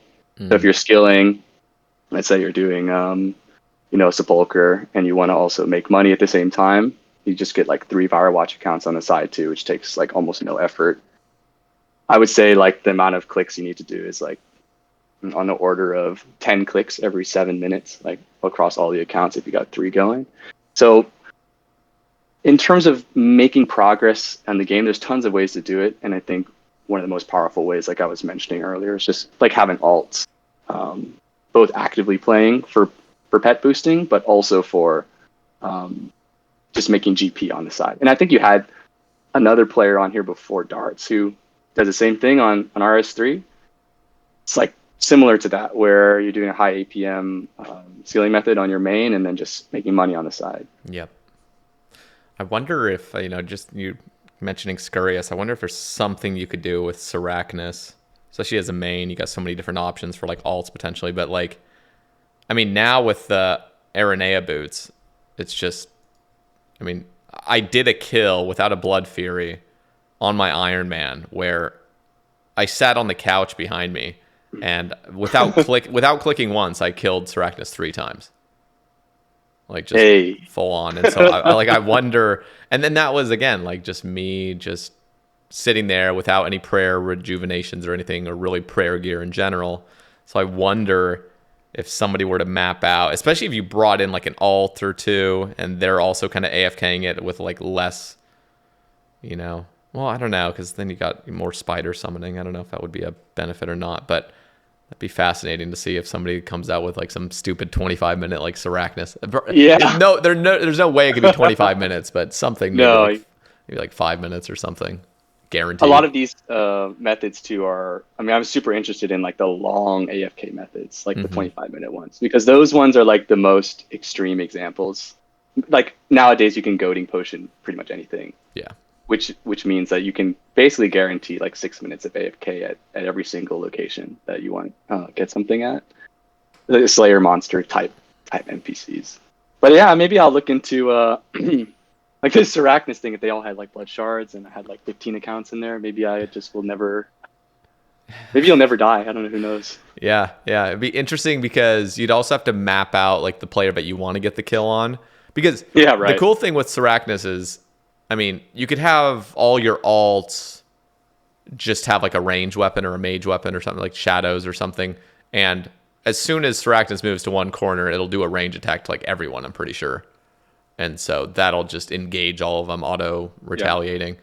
But as long as your main dude is in the middle where he gets attacked first, if you could like guarantee that, then I don't know. It's just something I was thinking of, but yeah, I've seen some of those methods for boosting Sarachnis is pretty similar to that, but I'm not sure what the solo AFK 25-minute Sarachnis would look like. Interesting. Well, yeah, the game keeps just progressing. It's fascinating. I'm curious with the Delve boss coming out. I mean, they fully scrapped the rewards. Looks like they're going back to the drawing board. Is that correct? Yeah, I don't know what they're going to come out with. What do you think? Honestly, you know what I would love? I would love it if they came out with a 2-tick wand from there. I know I've been begging and pleading for 2-tick weapons. So I would love to see a 2-tick melee weapon. Again, there's a caveat, which is the balancing must be based on a 4-tick attacking weapon, so that gear doesn't exponentially just bust this weapon out of control over the next several years. But you're basically like splitting those like XP, and so it ends up being like a 2-tick attacking weapon, and that would just be so fucking fun. And a 2-tick mage weapon like a blowpipe would be so fun. So fun to fucking use, especially if it's powerful. It doesn't need to be shadow level, but somewhere on the level of maybe a little bit better than a Sang with no healing, and you can use a shield with it, so you can get those extra buffs. And like, I don't know, I just think that would be a super fucking fun weapon to use, and it could come out to a raid. And I've always been wanting speedier weapons to come out with raids, because I feel like the mega rares generally should be the more difficult weapons to wield and use and not lose ticks over. Because right now we have all the mega rares are the easiest weapons to not lose ticks with. And even if you do lose a tick, it's not as big of a deal as losing a tick with a blowpipe. So Yeah, that's a really good point. There's a lot of skill expression there with the 2-tick wand and the 2-tick melee weapon. I hadn't really thought about that as a potential reward, but I like that idea. I think it would be like it would certainly make the meta shift from just big weapon hit big to get the little damage in, defense, lower defense, and just go in with the 2-tick wand or something. Mm-hmm. Yeah, could be fun. I've also, I love the idea of like a 2-tick melee weapon. I thought of that idea. I think RS3 has something like this. I'm not too familiar, but some like abyssal knuckles that you would wear, and it's just like you're just punching something every 2 ticks, and this thing is like incredibly powerful, and it could even have like a special attack where it's like it becomes 1 tick for like you just have like a rapid succession of punches just over and over. But okay. But again, cool. It would be and I was just thinking, I was just imagining using these at necks, for example. Let's just say they were best in slot at necks, which I don't know if it would be a stab weapon, probably crush or something. But let's just say it was like stab based. I mean, in any sort of environment, I'm just bringing necks up as an example. It's not like there's anything important about this, but just in a place like Nex where you are switching between ranged and melee, like this is going to give you so much more skill expression of like, you got to be on top of like your switches. Like you got to be like super anticipating the next switches, because every tick you lose again is just massive DPS loss. So you can make weapons that are really fast, really powerful, honestly. And in some situations where you're having to switch to other gear styles, it's like it's just going to be more of a skill expression where like you would still have the option of using the Fang or whatnot. Again, I'm just throwing out random examples here of just like the difference between a slow attacking weapon and a fast attacking weapon is just there's just more skill expression with the faster attacking one, especially when there's gear swaps. So I don't know, it'd be cool. I want to see 2-tick attacking weapons across the board. Blowpipe's so fun to use. Yeah. And a wand would be great, and just even a melee weapon could be kind of fun. Yeah, I guess they've tried to do some of this with the moon stuff, like the double hammer thing, where you can get the extra hit in there, but it's not as fun to use as like an actual just a fast weapon. Yeah. I mean, the Makas have a really interesting... Makas, in my opinion, if you're using the full Blood Fear, or not Blood Fear, what's that armor called? The Blood Moon. Blood Moon armor, yeah, that's it.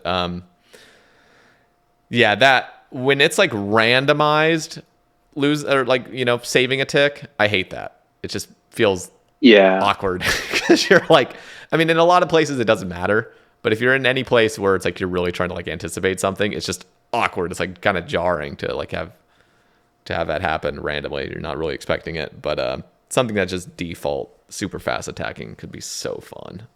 Yeah, they should keep the RNG aspect to just the hit number, like the actual damage you do, and a lot of the control for like the attack that you do and the speed should be in the hands of the player. Yep. And who knows? I mean, the Soul Reaper axe had a really interesting function where like the spec orb turned into something different. I mean, imagine, let's just imagine a world where like the Blood Moon armor with the Makas would build up something. So you're not forced to do the 3-tick. It's not just happening, but it's like saving up. So it's like every time you get the proc, it just adds a 1 to it. And then you can unleash it whenever you want. Yeah, that's kind of a cool idea. Not a lot of weapons other than the Soul Reaper have this sort of stack concept. Yeah, so I like the kind of stack thing. I think it can be a bit complicated if not done well, but it's kind of hard to balance. And again, then you have to deal with PvP. It's like, ugh. Balancing things with PvP is just always the mess. Like that's what it always comes down to. You think of a brilliant idea, and it's like, oh wait, shit, this is too overpowered for PvP.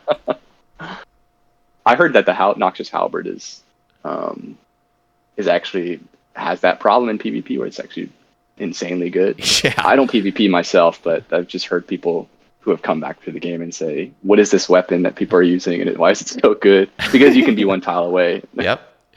It's crazy. Yeah. It's a really powerful weapon. That was actually one of the weapons I was begging for years back on the cast, like when I first started it, because this was back when Saracnus was actually an interactive boss that you used to kill.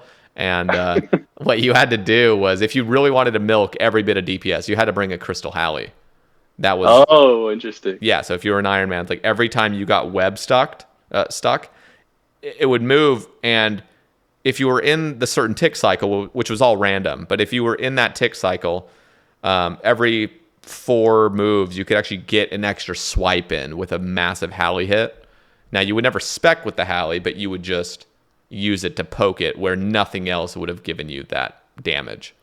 So it was a really fucking fascinating thing to be able to use a Halley without specking that is actually a DPS increase. It was so cool. And I was like, dude, if we came out with a better Halley, that would be amazing, especially a one-handed Halley. Like, that would be so cool. And then they finally came out with it. But by that point, we had the Ring of Stone tech, which completely nullified it. And then we got the Aranea boots, which is just like, all right, this is a joke. Yeah. That's interesting. I didn't know about that tech before. But again, that comes with the charm of the game. Is there's just these little small things that you're going to find some way to optimize every little piece of content. And I think I personally love that aspect of the game. And I think a lot of people maybe view people who try to play efficiently as, oh, it's too sweaty. Like, that's not what I want to do. But I think the beauty of the game comes from the ability to continue to level up in that sense, sort of in your own game, sort of a meta way, instead of just leveling up your skills, you're also just like improving the way that you do content in general and thinking about how every single aspect of the game can be improved with sort of niche techs like the Crystal Halley if you get stunned and caught in a web. I think that is the stuff that makes the game so appealing for the people in this sort of high level communities. And as a newcomer, just to sort of tie this all together, I find it to be so awesome, I guess is a good word to use. Like, people in this game are just pushing the boundaries so far for what is essentially, if you boil it down, just a point and click, MMO Java based game. And people that I explain this game to who are new and who maybe don't play RuneScape at all, is they wonder like, oh, so like I played it when I was a kid. They're like, how do you still play it now, so many years later? And I always tell them that the expression in the game is so deep, and that if you had only played as a kid, you are only just sitting at the top of the iceberg. But there are people in this game that have gone all the way down and have, discovered so much about the game. And we're at the age now where people can really, pin down and calculate out like hours that it takes to do something and the time saved from doing new methods. And, my personal take on attention and effort and wall clock time in terms of making progress, like, sort of fits into that framework. And that's why I love the beauty. That's why I love this game. It's just, it always just amazes me, the stuff that we can do with the simple tools that we're given. Yeah, no, I'm in full agreement, man. And this was honestly a fascinating conversation. This was really fun. You're very well spoken, and I think you have a lot of really grounded views toward this game. And I think my audience, I learned something today, so this was great. And honestly, it'd be kind of cool to have you on in the future, just talking about how the game kind of transforms over the next couple of years, especially with sailing dropping, this new Delve boss, potential raid announcement maybe next year, and Project Xanaris as well. So a lot coming. But yeah, Oldton, thank you very much for coming on today. I appreciate it. This is awesome. Yeah, thank you. Had a great chat. Now let me just ask, do you have any links you want provided? I know you're on Twitter. Do you want me to? Oh, sure. I didn't really think about that, but I've got a YouTube channel with a couple of videos on there that might help some of your viewers with, some of the zero time methods or foot pedal methods, which I think would be cool to link. Perfect. And also the Twitter would be cool too. Okay. Yeah. I'll have both of those included down there. If there's any other links, we'll talk right after this ends. And if you have like any Yeah. Discord links or anything, just provide them. So down in the description, everybody go check him out. Give him a follow. And yeah, thank you again. And for those still listening, if you guys want to support the cast, down in the description, there's a YouTube membership link and a Patreon link with exclusive full episodes you guys can check out there. And that is it from me. So we'll catch you guys in the next one. Peace. Peace.